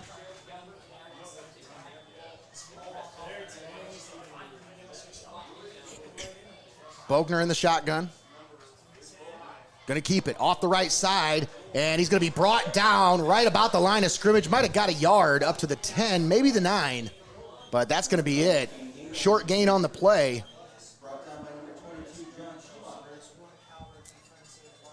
John Schumacher on the stop for Tiffin Calvert. 4:15 left to play here in the 3rd. Seneca's on top 21-14, but the Warriors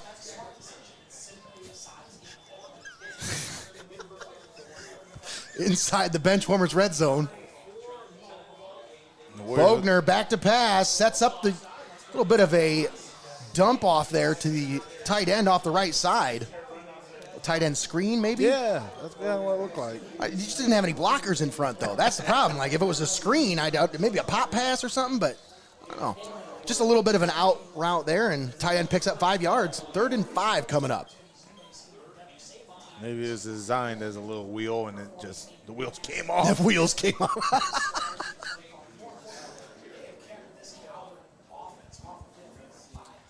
Well, the Warriors, this is such a money down situation. 3rd and 5, you're driving. You got to put the points back on the board. And when you think about this, Tommy, this Seneca's defense has been on the field this entire second half except for one play. And what a huge stop.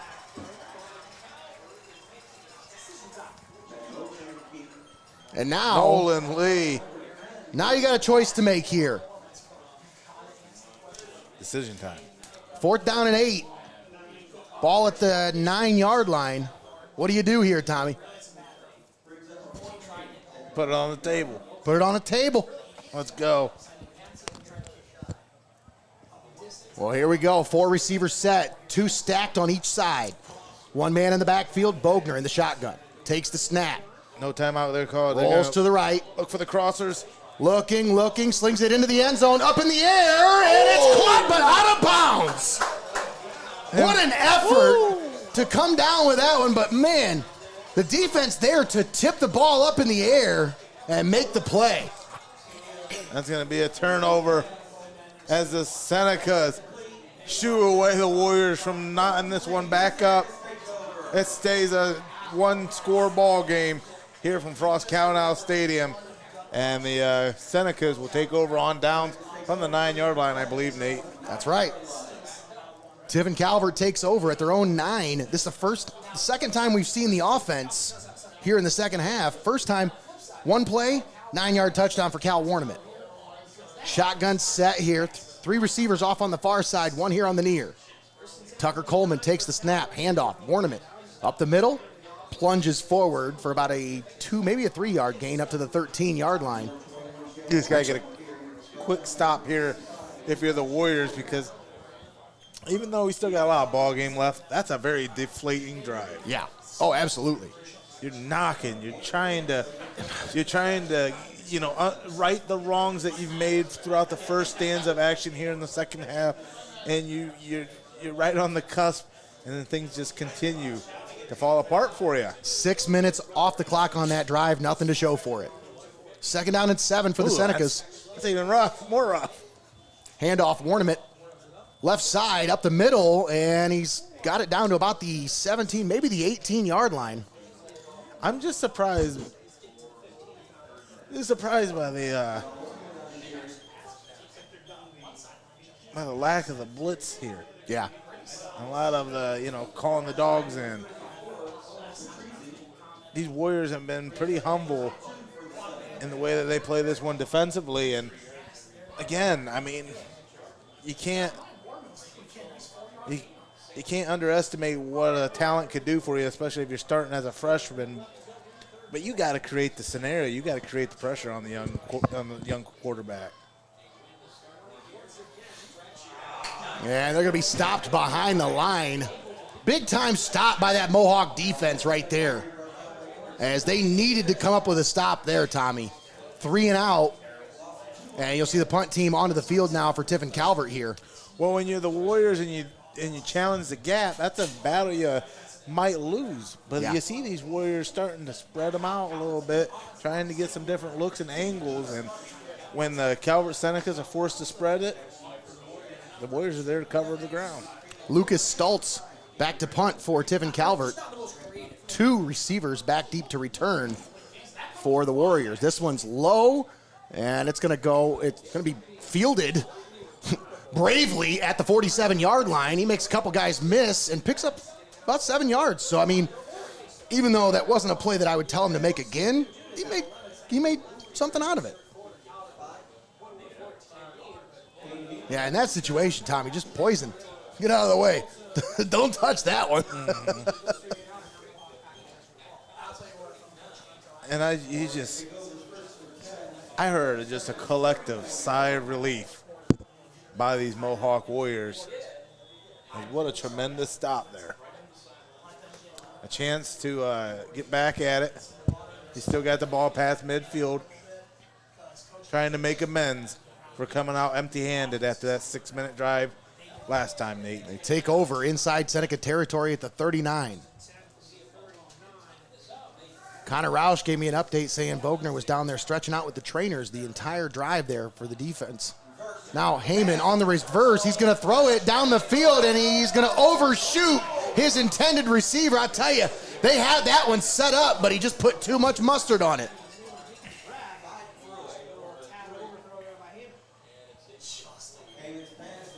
So the hocus pocus gets out of focus as the overthrown ball there, intended for Bish, overthrown. You just won't see that by the receiver. Overthrown ball, it's usually underthrown. Had a heck of an arm on him, that's for sure. He got it down there in a hurry. I don't know if, man, It's a danged if you do, danged if you don't type of first down play. But you make up quite a bit of ground there on second down. A gain of about 5 or 6 there. That's right. All right, we're going to step aside, take a timeout. That's the end of the third quarter. Tiffin Calvert takes the lead, 21-14. We'll come back with the exciting conclusion of this one live from Frost-Kalnow Stadium. You're watching Heart of Ohio Sports. Don't go anywhere. You're watching Heart of Ohio Sports. For high school students, this can be a fun time of year. Prom, graduation, summer vacations, etc. Sometimes students will attend parties that permit underage drinking. There are serious legal consequences and liability issues for parents who serve alcohol to underage students. This could include fines, lawsuits, and even jail time. Parents can be held responsible for underage drinking, even if they're not home when it happens. The best gift you can give your child is to be their parent, not their friend. Don't be a party to teenage drinking. Parents who host lose the most.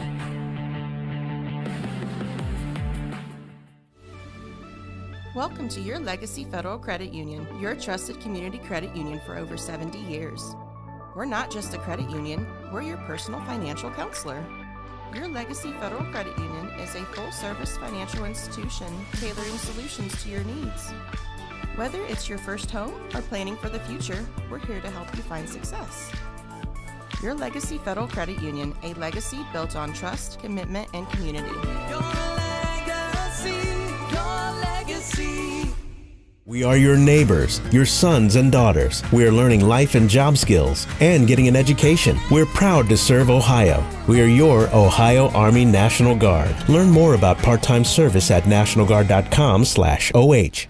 It's time for high school football on Heart of Ohio Sports. Okay.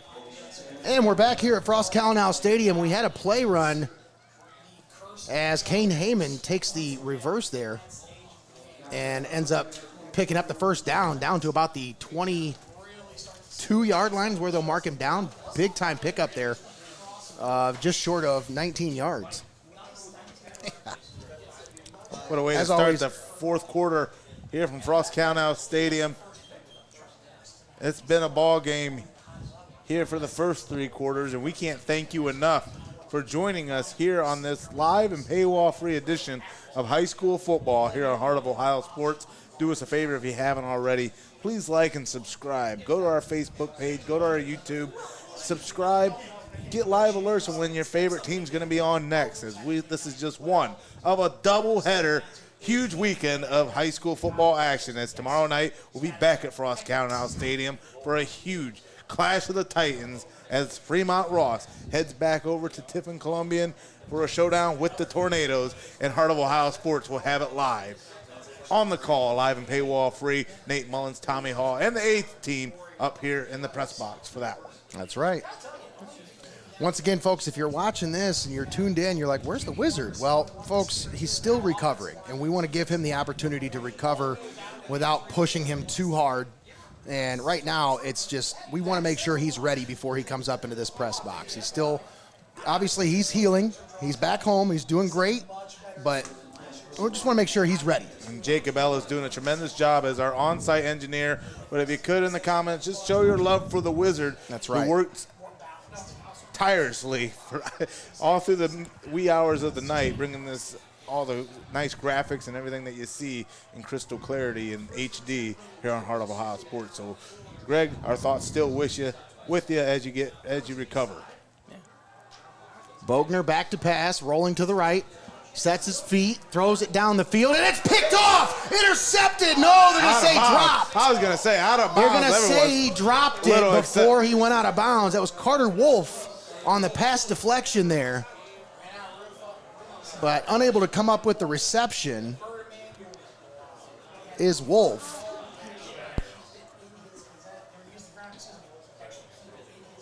Camera's a little blurry.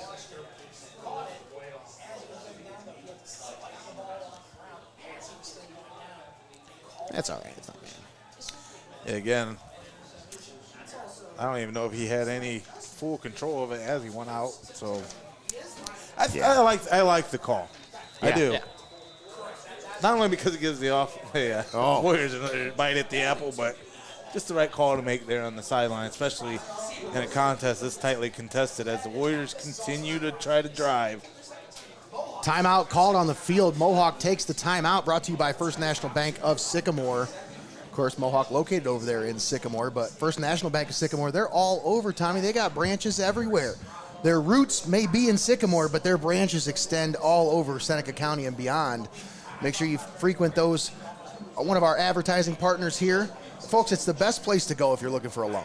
Always try to start with one of the small banks first. And there's nothing small about First National Bank of Sycamore. They are a great community bank, and they do a lot of things for a lot of people. But they have entrusted their investments with us. So we encourage you to entrust your investments with First National Bank of Sycamore.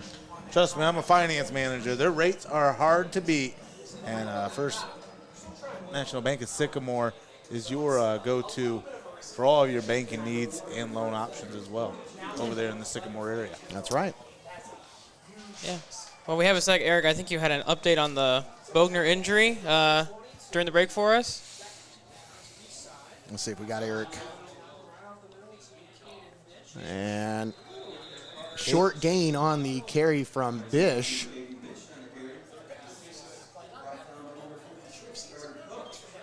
Working with some new equipment this year, folks. We're trying to test it out here before we get two streams going at the same time. So I appreciate your patience with us here as we work through some of the kinks here in this opening kickoff night. But, hey, there's a power on, and maybe we got our sideline guy here. Let's see. Maybe. Appreciate you, Austin. What I love about live TV, there's no safety net. Bogner over the middle, complete to Bish. And Caleb Bish comes up with a catch and brings it down inside the Benchwarmers red zone, down to the 12-yard line. I think I heard something. Hey, there's Eric. Yeah, I think you got me now. Hey, there we are. First and 10 for the Warriors at the Senecas 20-yard line. Well, as the Warriors continue to drive inside the Benchwarmers red zone, it reminds me of that's what defenses do. They start to stack just like Benchwarmers stack some burger patties. I get myself the triple every time I go there. I got to hit a home run, buddy. Oh, whoa. Big old home run as Bogner flushed out of the pocket now. That's Heyman on the carry. Heyman. Bogner was split out wide to the left. Sorry, Jake, didn't even mean to elbow you there. Bogner split out wide to the left. A little bit of a wildcat look there, Tommy. Sorry, I was having a cheeseburger in paradise in my dreams. As Heyman turned into hamburger meat on that one. Met by that huge Calvert front. Brings up a 2nd and 10 now. Shotgun set. One back in the backfield. Bogner slings it out to the left. It's complete. And his receiver's going to be brought down right at the line of scrimmage. What a read. Big John Schumacher. Read that like C-spot run. Easy. There to beat him in the open field. That's going to be somebody they look to often to make plays for this defense here this year, Tommy. Senior leadership is so important on teams like this. 3rd down and 9, ball at the 11. And the Warriors cannot afford to be turned away for a second time in the red zone as they look to try to tie this one up. Bogner double clutches, now throws it into the end zone, back of the end zone, and it's broken up. Nice play by the defender there as Schumacher, step for step with him, breaks that one up.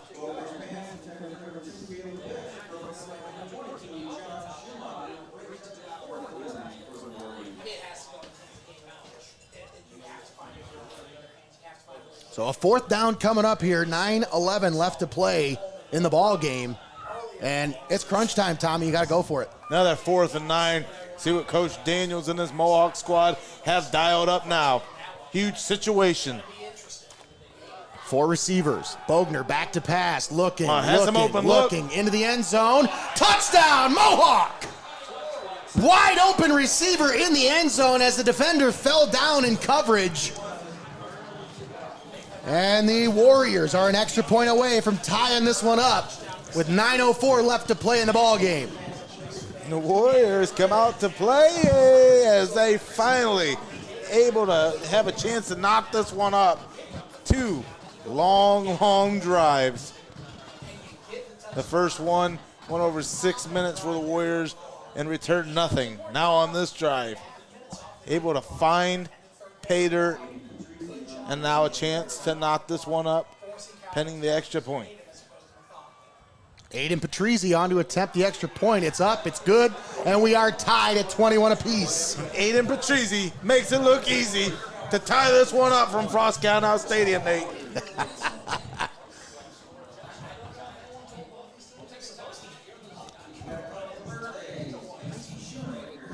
9:04 left to play.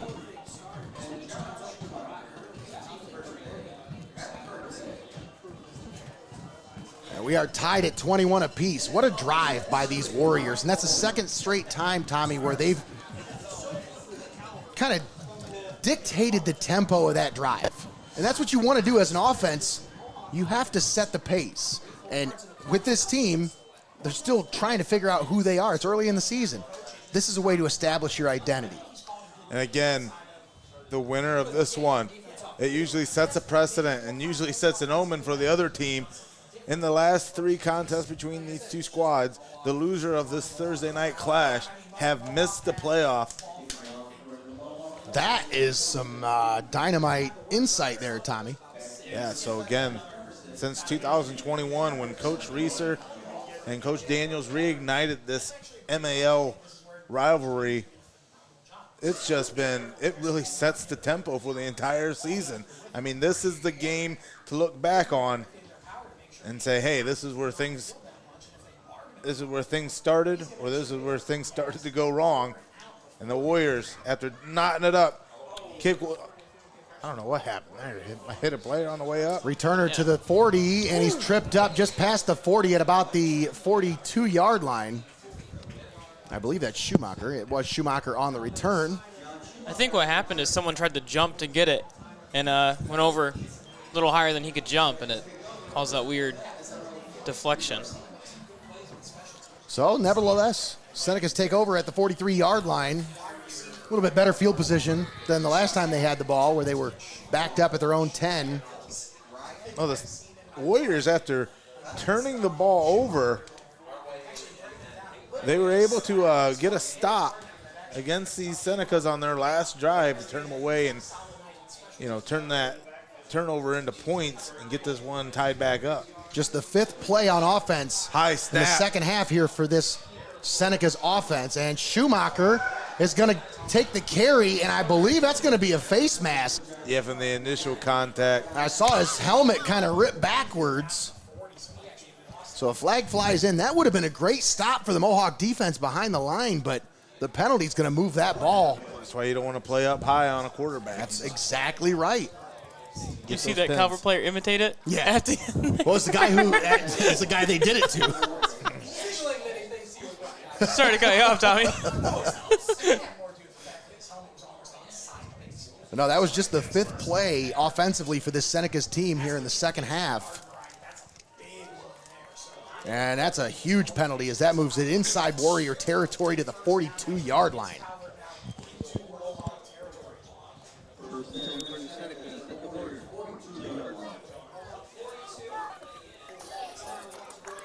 Shotgun formation for the Senecas here. I'm already a big fan of this young Tucker Coleman. Just very. Handoff, Warniment breaks a tackle, spins out of another tackle and down to the 30-yard line. Cal Warniment picks up 12 on the carry.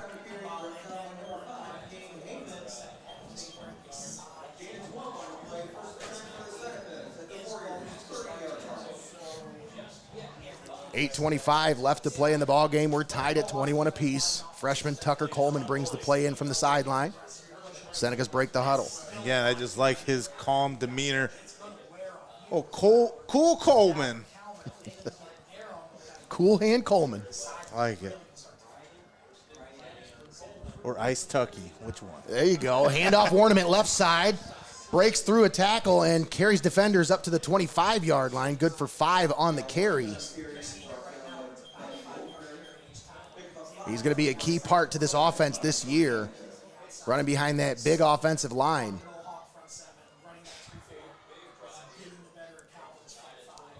Talk about 4 members of that offensive line made all conference last year, Tommy. Carter Cook, center. Cameron and Connor Moyer and Cam Bajent, all returning starters. Oh, have you seen the spread that they give these guys on Saturday mornings for those breakfasts? And feed the teams, I mean, come on now. Handoff, once again, Warnament up the middle. He's got it down inside the 20, a first down for Tiffin Calvert. But you're absolutely right, Tommy. I mean, you think about some of the people who, you know, support this Seneca squad. Yeah. I mean, CHIROPRACTIC Mexican Restaurant is a proud supporter of these Senecas because, you know, they got a couple of students here within the student body. And I'll tell you, if they're eating that, they're eating good. Yeah, those Senecas, those feed the team nights can feed some small countries. Right. Let's not kid ourselves. Well, and Saturday mornings are something else down there at the field house. Shotgun set. Coleman takes the snap. Handoff. Warnament. Off the right side. Oh, delayed on the handoff. Who is that tripped him up? Number 34. Owen Patrizzi. Yeah, he does a good job of poking his head in those small little pockets. He just slips through so easily. He's a wrestler, Tommy, and he's a wrestling coach's son. So, yeah, he's going to be pretty good. He's a pretty tough kid. And if he's 5'9", I'm 6'5.5". All right, now, that's enough. 3 receivers out on the right side, 1 on the left, 1 back in the backfield with Tucker Coleman. Coleman, pitch to the right. Warnament trying to find the edge. All the way to the outside, and he's got to swing it back inside, and nothing there. He's going to lose a yard.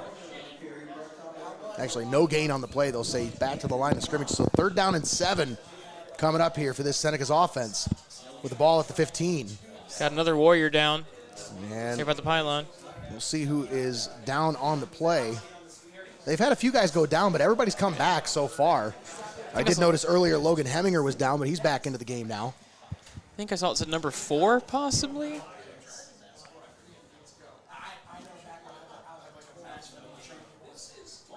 Yeah, that's Mason Shimp. Let's take a moment and thank our sponsors here as we're at the 5:55 mark here in the 4th quarter. We'd like to thank XCARET Mexican Restaurant, Your Legacy Federal Credit Union, Hope and Fostoria, National Machinery, First National Bank of Sycamore, UIS Insurance and Investments, Benchwarmers Restaurant and Delivery, Forte Music, STEINMETZ Signs and Graphic Inc., the Ohio Army National Guard, Redline Lawn Care, Little Hugo's, DAH Wraps, Pioneer Seed by WEINANDY Seed Service, FEASEL'S Frame and Collision, CLOUSE Electric, and FABRIZIO Chiropractic, Dr. Joel Ardner. All proud sponsors with us right here on Heart of Ohio Sports. Oh, what a treat that our viewers, have been given here tonight thanks to those great sponsors. The start of the 2024 season, a tied ball game here in the 4th quarter. And, man, I love that football's back, baby. Huge. I mean, what a huge ball game between these two teams to start the 2024 campaign. Tied at 21 apiece inside of 6 minutes to play here in the ball game. Seneca's inside the Benchwarmers red zone at the 15-yard line. 3rd and 7. Coleman back to pass. Looking. Gets rid of it. Floats it into the end zone. And it is caught! Touchdown, Tiffin Calvert! He was able to get his hands underneath of it and snag it for the touchdown. Xavier Kimmett on the reception.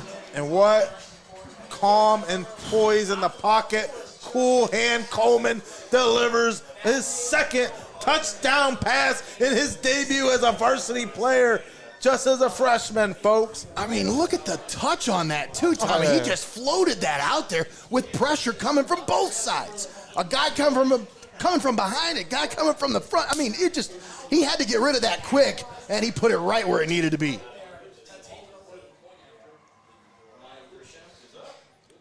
And the extra point is up, and it's good. And it is now 28-21. Tiffin Calvert takes a 7-point lead with 5:29 left to play in the ball game. It puts the pressure back on the Warriors to answer. Yeah, and these possessions start to become all that much more important as, again, you're not going to get too many more bites at the apple. If you're the Mohawk Warriors, You've already had some slow, methodical drives. You can't continue to keep playing catch-up. You got to get down, take care of business. You have enough time to run your offense the way you want it to get yourself back in this one. But you need to really shore up defensively and get some stops.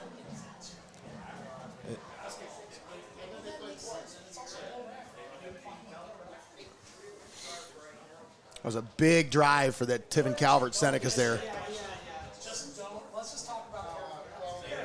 As they're able to move the ball the length of the field there.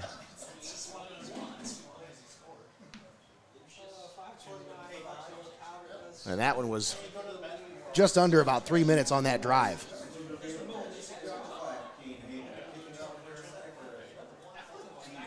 That third down throw, though, Tommy, I mean, you talk about the moxie. Yeah. I mean, whew. It's rare air to see that out of a freshman. So you're watching something develop. Oh, here we go. Bish on the return. Gone. He is gone. Is he to gonna the turn on 40, the Jets? 30, 20, 15, 10, 5, touchdown, Mohawk. There's the answer right there, and it takes 10 seconds.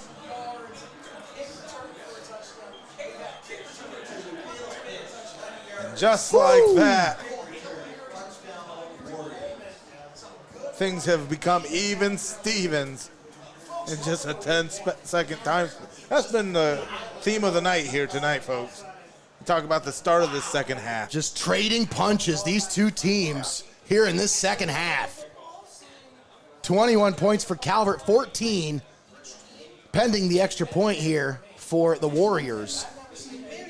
And Bish has to catch his breath so he can hold for the extra point here, Tom. Oh, yeah, that's what you love. That's what you gotta love about Division VII football is you don't get that respite. Gotta get back ready on for special teams. And it's blocked! The extra point is blocked! That is huge! And Tommy, you gotta ask yourself, did that play a factor? Because Bish didn't have a good handle on that. Is that the guy you want holding punt or holding for kickoffs? As I said, you don't have the convenience of having a placeholder. Wow. So, Warriors come back, get the answer on the kickoff return, but the extra point blocked by Tiffin Calvert keeps the Senecas on top with 5:15 left to play. And the Warriors, Tommy, they only got one timeout left, so what do you do here? You got to kick it deep, but if Tiffin Calvert picks up 2 first downs, it's pretty much over. I still think you got plenty of time here. I mean, you definitely can't allow them to move the sticks, as you said, as then time really starts to weigh on you. But what a huge moment right there, and that's history rearing its ugly head again as this game continuously decided by just a matter of a few points. And that's exactly what you see in these big-time matchups, especially at this level, is it comes down to who makes the least amount of mistakes and who can capitalize with their special teams when they get into a scoring position. It's a pain in the butt. Sometimes that's the difference. So, Tommy, when they run out of the huddle like that on kickoff, if they actually do kick it off, is that legal? I've always wondered that. Like, I've never seen them actually kick it from that formation. Kickoff return from the 30 up to the 40, and he falls forward to about the 42, maybe the 43-yard line. Sure. Nice second effort there. I've just never seen anybody actually kick it. Everybody does the run up and act like you're going to kick it, and then they get into the kicking formation. I've never seen anybody actually run up and boot the ball off. That's why I'm wondering, is it actually legal? Cooper Rathburn, to answer your question, no, we are not streaming the Hopewell game tomorrow. We will be here at Frost-Kalnow Stadium for Tiffin Columbian versus Fremont Ross. X-Stream starts next week. We got to get Jacob ready for that. Jacob, do you hear that? That's Jacob going, oh. That wasn't me. No, I mean, you're not wrong. That Hopewell Loudon and carry matchup should be a barn burner. Warniment on the carry, and the ball is loose. Comes out, and Senecas fall on top of it. They end up picking up a couple extra yards there, but heads up play there by Xavier Kimmett. But look at this, Nate. Now the Senecas, they got the ball at midfield. Mm-hmm. And it is 2nd down and 4 after that fumble advanced it an extra 3 yards. And that's the thing, is even if the Warriors get a stop, they'll have a lot of ground to make up, and that's what you want. If you're the Senecas, just continue to grind, work your offense, control the tempo here in the late part.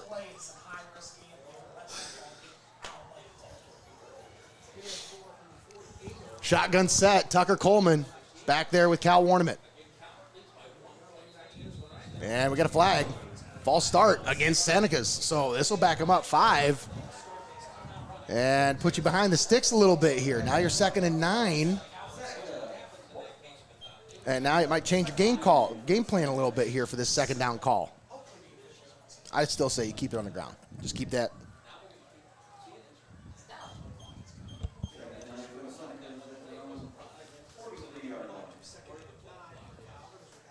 Well, you know, Tommy, the clock continues to run, though.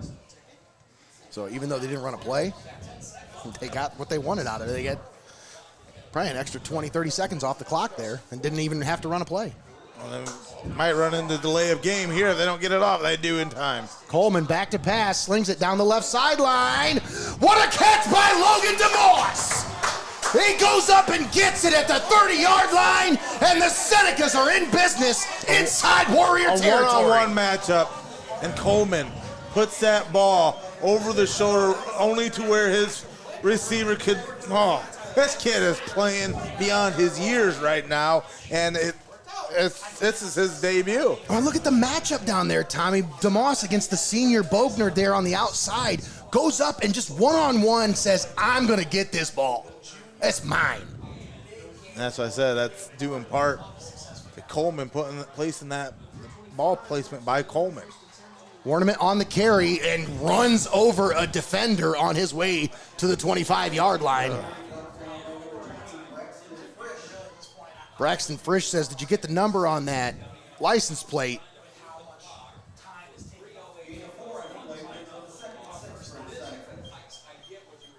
That huge reception, little deflating for the Warriors. Down inside of 3 minutes to play here. Seneca's holding on to a 1-point lead. Familiar as last year. This game ended in a 2-point decision. They're still giving some space, loading the box here, though. Warniment up the middle. Look at that hole. That was a just ginormous hole created by that offensive line. You talk about Big Blue Wrecking Crew. Whew.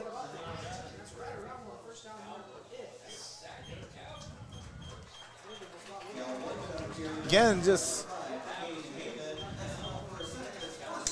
And another first down for Tiffin Calvert. Now, if you're Mohawk, it's inside of 2.5 minutes to play. You got one timeout, Tommy. You got to come up with a stop here. There's no other way to put it. It's gut check time. Eric, I got you now. What's the atmosphere like down there, man? Calvert's going to have to burn a timeout here.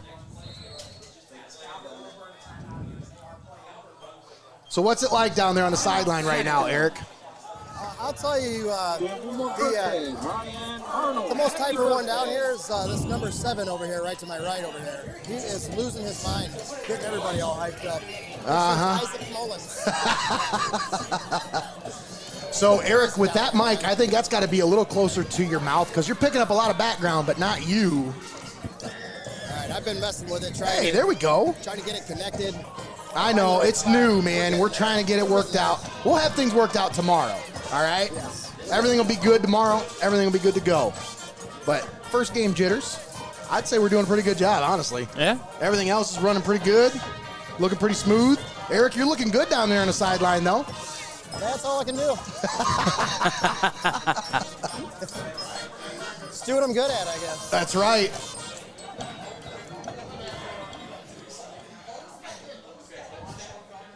Once again, opening weekend here for the 2024 high school football season. And we have a 1-point ball game here with 2:09 left to play. Senecas have the ball with a 2nd and 9 inside the Benchwarmers red zone at the 19-yard line. And the Warriors trying to come up with a stop here. you know, coming into this one, I touted the experience by the Warriors, but it's really been the Warriors' own undoing in this one of why they're behind the 8 ball here. Coleman, handoff, Warnament, no gain. Maybe he actually got a couple, but they're going to stop him right about the 18-yard line, and that'll be the last timeout for Mohawk. As they call a timeout here with 2:03 left to play in the ball game, and it is second down and about 8, maybe 9 coming up here for the Senecas after this timeout, brought to you by First National Bank of Sycamore.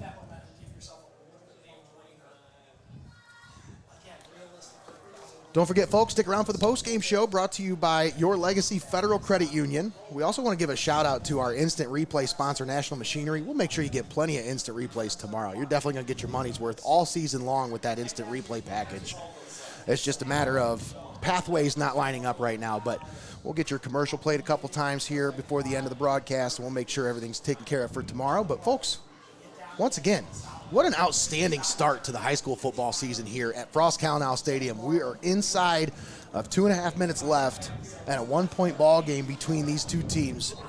Tommy, you couldn't ask for a better start to the year.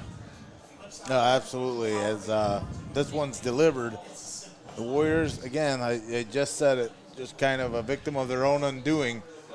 Even though coming in the more experienced of the two squads, they just had a lot of things go right for the Senecas tonight, and the Senecas with a chance to put it away here.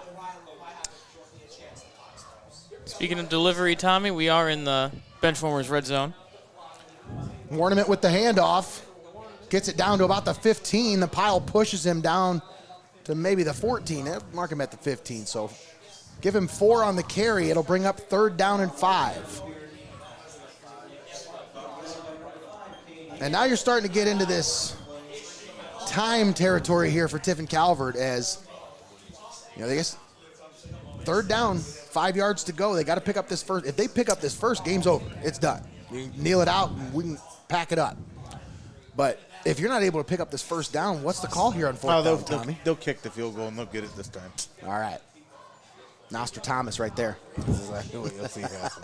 If they don't get the first down. Oh, they get the defense to jump. And a big time. I mean, you want to talk about gaff right there by the defensive line. Oh. An undoing. Oh. That's just so frustrating to see because you're in that situation and you know. I mean, I know it's first game, but you've been told all summer, hold your water. Well, it's still 3rd and 1. So they get a chance to stop it, but they ain't doing themselves any favors here. So this makes it a much more manageable 3rd down situation here. 3rd and 1. Down to 56 seconds. Now you don't even kick the field goal. Well, and now you got the play clock. It's only at 20 seconds. You can let that run down. You're only going to have 28 seconds left on the clock when you snap this ball. Oh, ball on the ground. How does that happen? Senecas turned the ball over. They also left 10 seconds on that play clock. They didn't need to. I'm speechless right now. I am speechless.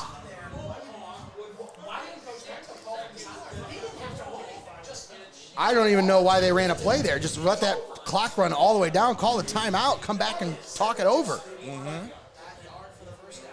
And especially I mean, you got to run every second off that clock. It's a 1-point ball game. You don't leave anything to chance. Yeah, 12 seconds were left on that play clock. Yeah, that ball was snapped with 12 seconds left on the play clock.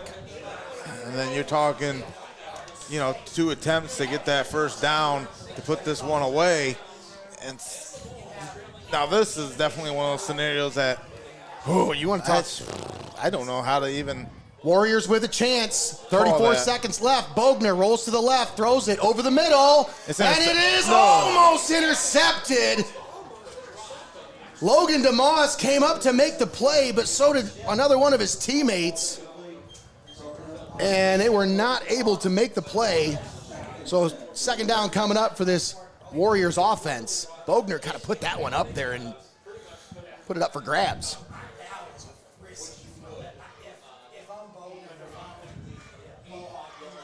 What an exciting finish to this one here, folks. 29 seconds left. Warriors with the ball at their own 15-yard line. Senecas defense called to task once again. Can they come up with a stop when it matters most? Bogner back to pass, looking. Double move by Heyman, trying to get him downfield, and nobody. Interference. They don't call it. It's clean. Come on now.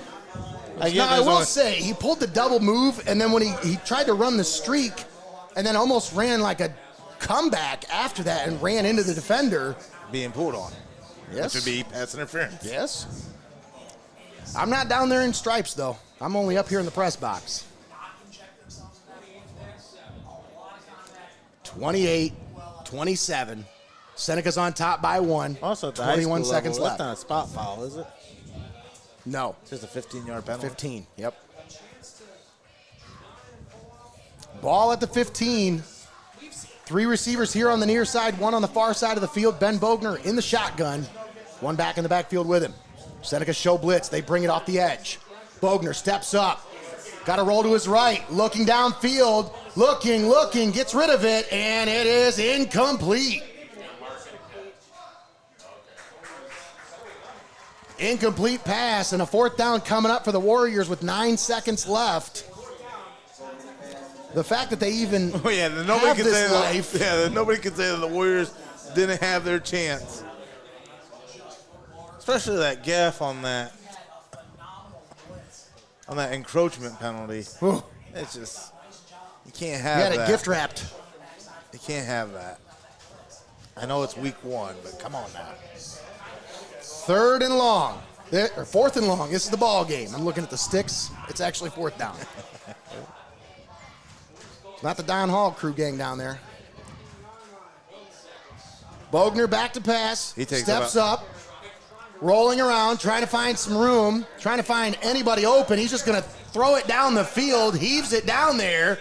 It's up in the air, caught by Kamen. Brought down at the 35, caught off the tip. And I'll tell you, you want to talk about a nail-biter finish in week 1.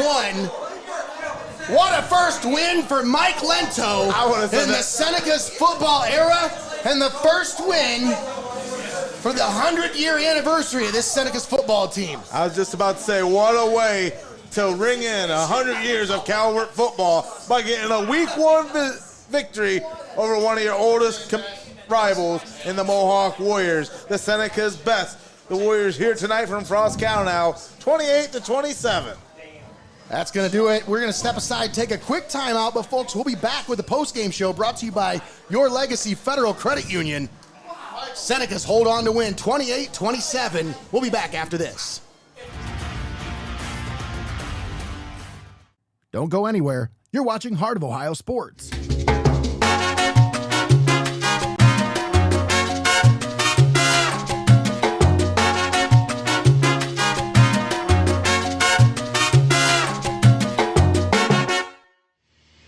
For over 150 years, National Machinery in Tiffin has been setting the standard in metal forming technology. Our innovative cold forming machinery is trusted by industries worldwide, from automotive to aerospace. We pride ourselves on delivering top quality products and world-class customer support, ensuring your business runs smoothly. At National Machinery, we're more than just a company. We're your partner in precision, innovation, and success. Visit us online and see how we're shaping the future, one part at a time.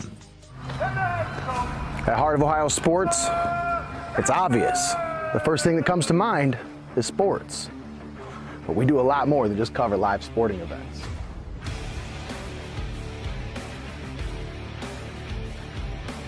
Go, go, go!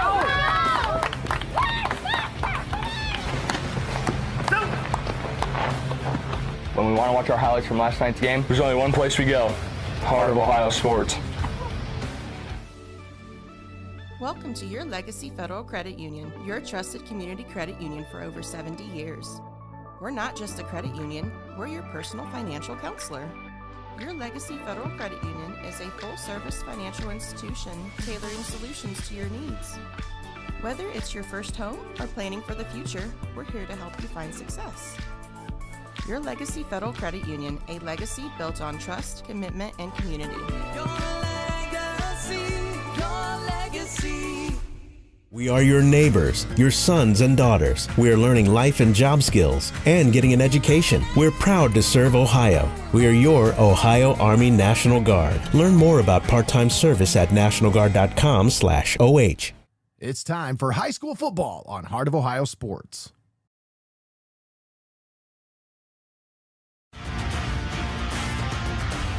Locked in, you're watching Heart of Ohio Sports.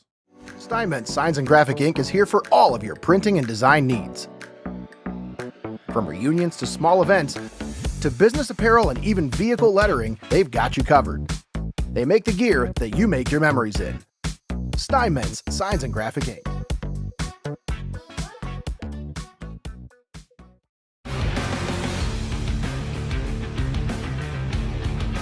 Heart of Ohio Sports is owned by Mullins Entertainment and located inside Studio Squared in downtown Tiffin. The space features a state-of-the-art podcast studio, open for public use. Building a platform for creators is one of our top priorities.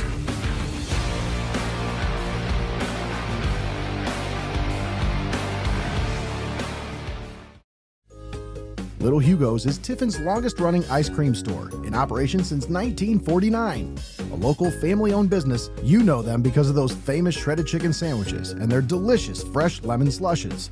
Stop by today and take advantage of their convenient drive-thru, where you're sure to find something for the whole family to enjoy at Little Hugo's on West Market Street in Tiffin.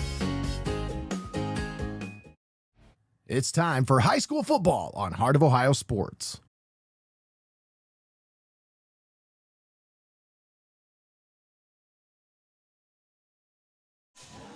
All right, welcome back. We're live here with the Your Legacy Federal Credit Union postgame show in the press box here at Frost-Kalnow Stadium. Nate Mullins and Tommy Hall on the call with you here. And Tommy, let's talk about this one because this, I mean, what a ball game here between these two teams. Now, this is exactly how we wanted to start this season, with a nail-biter that finishes in the last seconds. I mean, just take us through that last 25, 30 seconds of the game there, Tommy. You know, Tiffin Calvert has the ball on a 3rd and 6. They get the false start to force a 3rd and 1. All they need to do is just hand the ball off, pick up that first down, and that's pretty much done. Like, the game's over. You know, like, you pick up that first down. Even if they didn't, the game clock was to the point where they probably could have just kneeled the ball and then taken the rest of the time off on 4th down. But they decided to run the ball, and there was a fumble on the exchange between the quarterback and the running back. And the Warriors recovered the ball and almost returned the fumble. I mean, it was lucky that someone was there to make the stop when they grabbed that fumble.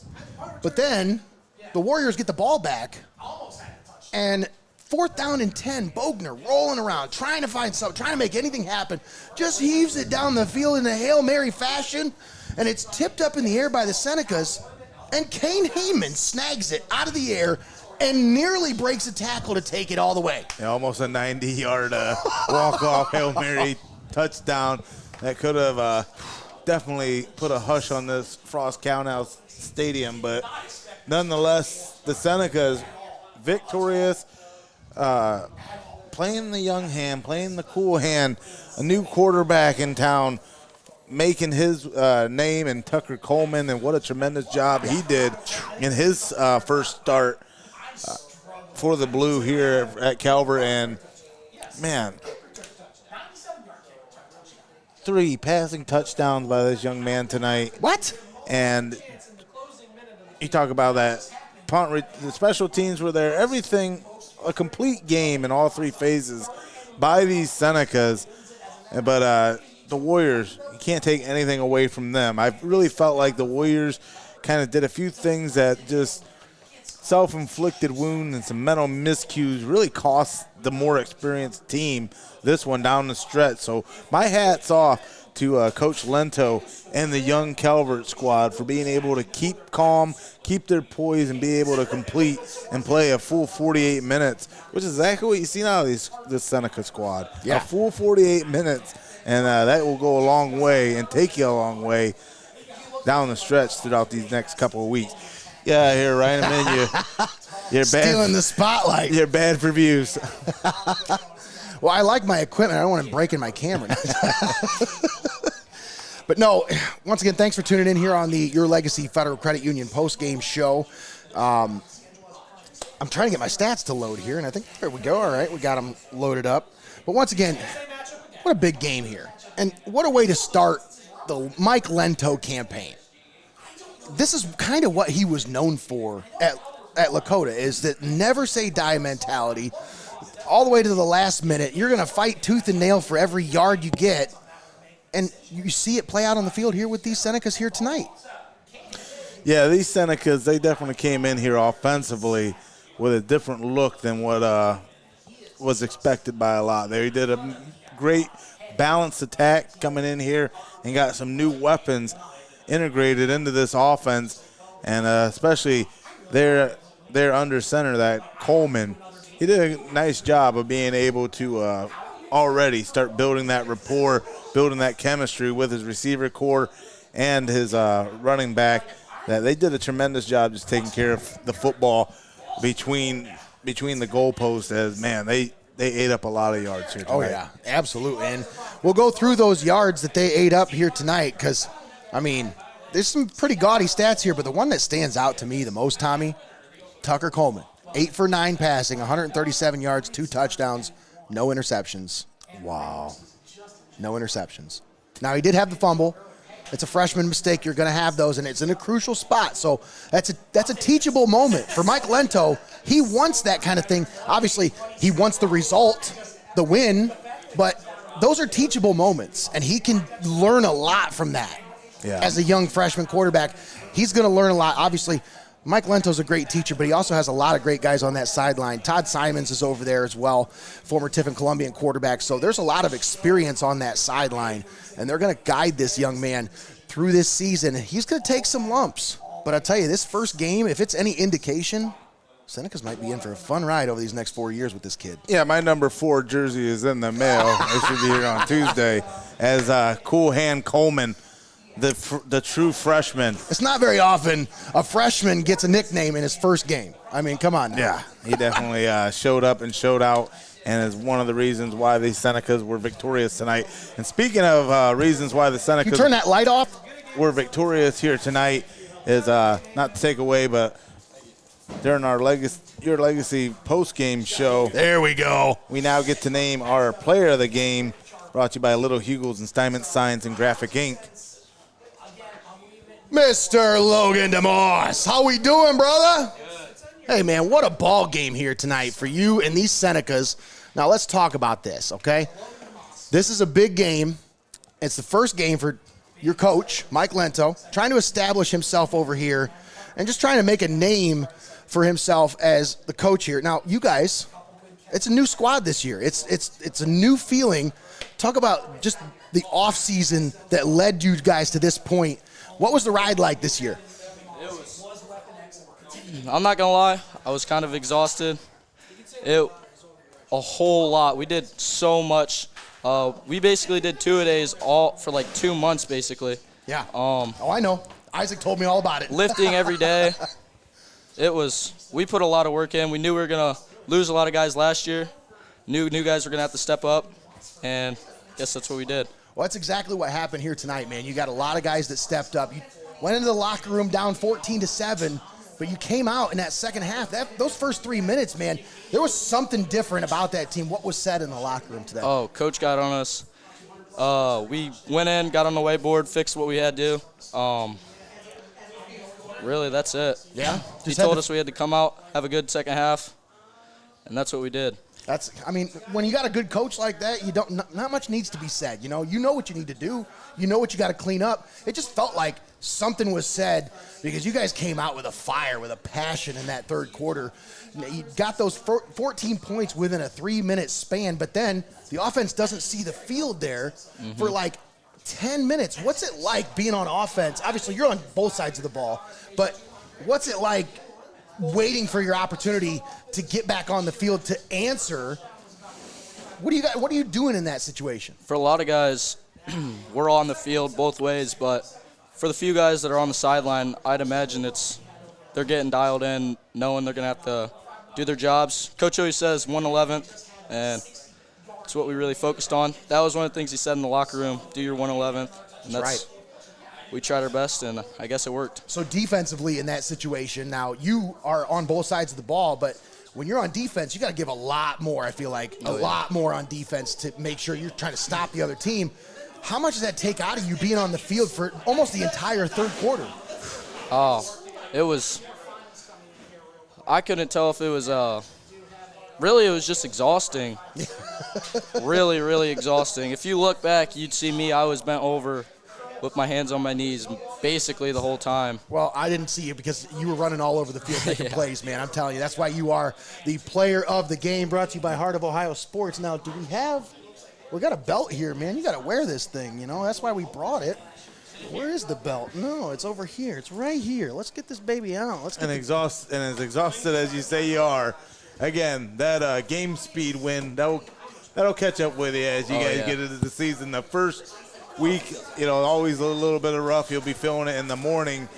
But one thing you can be feeling in the morning is being the feeling of the Heart of Ohio Sports player of the game, holding the wing cardinal as young Logan DeMoss. Tremendous job here tonight. Now, Logan, this is your junior year, man. You made some plays last year, but this is your time to shine. And I said during the offseason, we were talking about this defense, and I said, keep your eye on number 10. He's going to make some plays this year. This kid's a baller. He's all over the field. Now, what's your mentality out there, man? Because I feel like on defense, you're not thinking. You're just out there just reacting to what you see. Well, I've played the game for a while. Yeah. TYF, really, I felt like I came out junior high and had like an advantage on everybody. Yeah. Because I've played for longer. But as high school started, I've noticed like I have to just work hard and fly around, and that's really what I do. And yeah, my mentality, I'd say, is probably just make a tackle, make a play. I love making plays. That's right. Now we got some high standards here at Calvert. And you talk about the transition of power.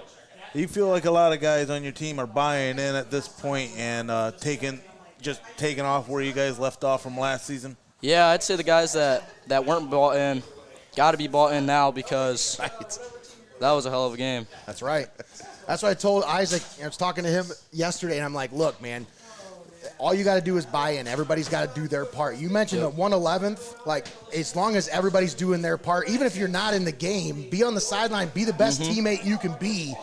And I feel like that's the mentality that Lento brings to this team. That's the thing that, at first, it's going to be hard to get everybody to buy in. But, man, week one, it looks like you guys are – you're drinking the Lento Kool-Aid right now. Oh, yeah. Lento Cumber. I love it. All right, man. Well, hey, you got any shout-outs? Yeah, shout out my Little League team, Tiffin Browns. Oh, listen to you.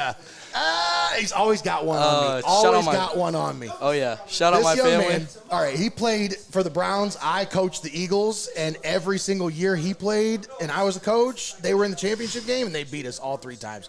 He's got me 3-0. He's going to bring that up every time. 4-0. Oh, 4-0. Yep. 4-0. Yeah, they count ties. Yeah.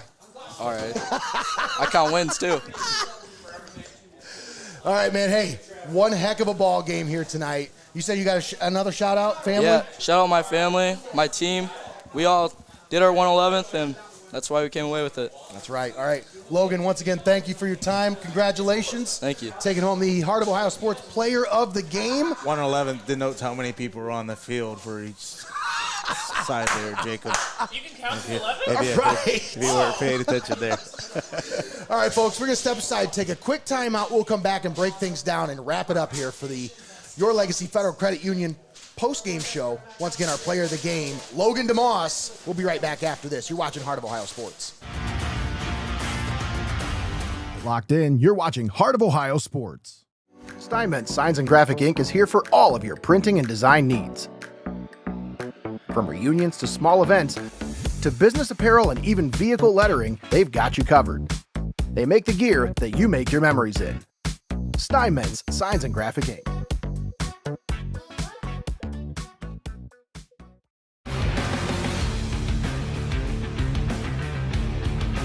Heart of Ohio Sports is owned by Mullins Entertainment and located inside Studio Squared in downtown Tiffin.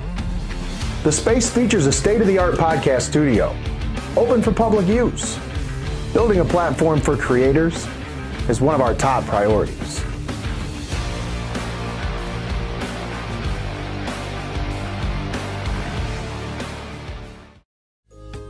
Little Hugo's is Tiffin's longest-running ice cream store, in operation since 1949. A local family-owned business, you know them because of those famous shredded chicken sandwiches and their delicious fresh lemon slushes. Stop by today and take advantage of their convenient drive-thru, where you're sure to find something for the whole family to enjoy at Little Hugo's on West Market Street in Tiffin.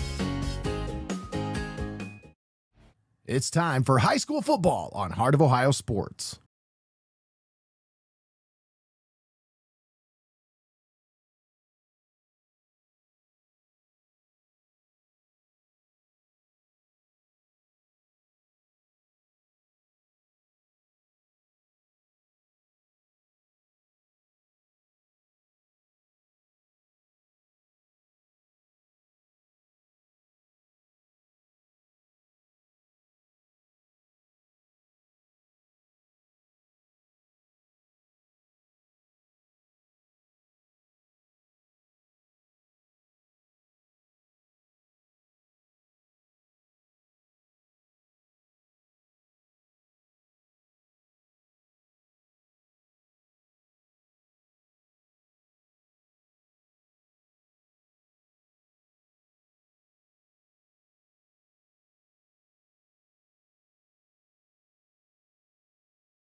National Machinery, First National Bank of Sycamore, UIS Insurance and Investments, Benchwarmers Restaurant and Delivery, Forte Music, STEINMETZ Signs and Graphic Inc., the Ohio Army National Guard, REDLINE Lawn Care, Little Hugo's, DAH Wraps, Pioneer Seed and WEINANDY Seed Service, FEASEL'S Frame and Collision, CLOUSE Electric, and FABRIZIO Chiropractic. Dr. Joel Ardner, all proud sponsors with us right here on Heart of Ohio Sports. Folks, thank you so much for tuning in here on this opening night kickoff for the 2024 season, and we are underway. We'll be back once again tomorrow night right here at Frost-Kalnow Stadium on Heart of Ohio Sports for Tiffin Columbian versus Fremont Ross. For Austin Rodriguez, Eric Hall, Jacob Ellis, and Tommy Hall, I'm Nate Mullins, signing off from Frost-Kalnow Stadium. Once again, your final score, Tiffin Calvert 28, Mohawk 27. Have a great night, everybody.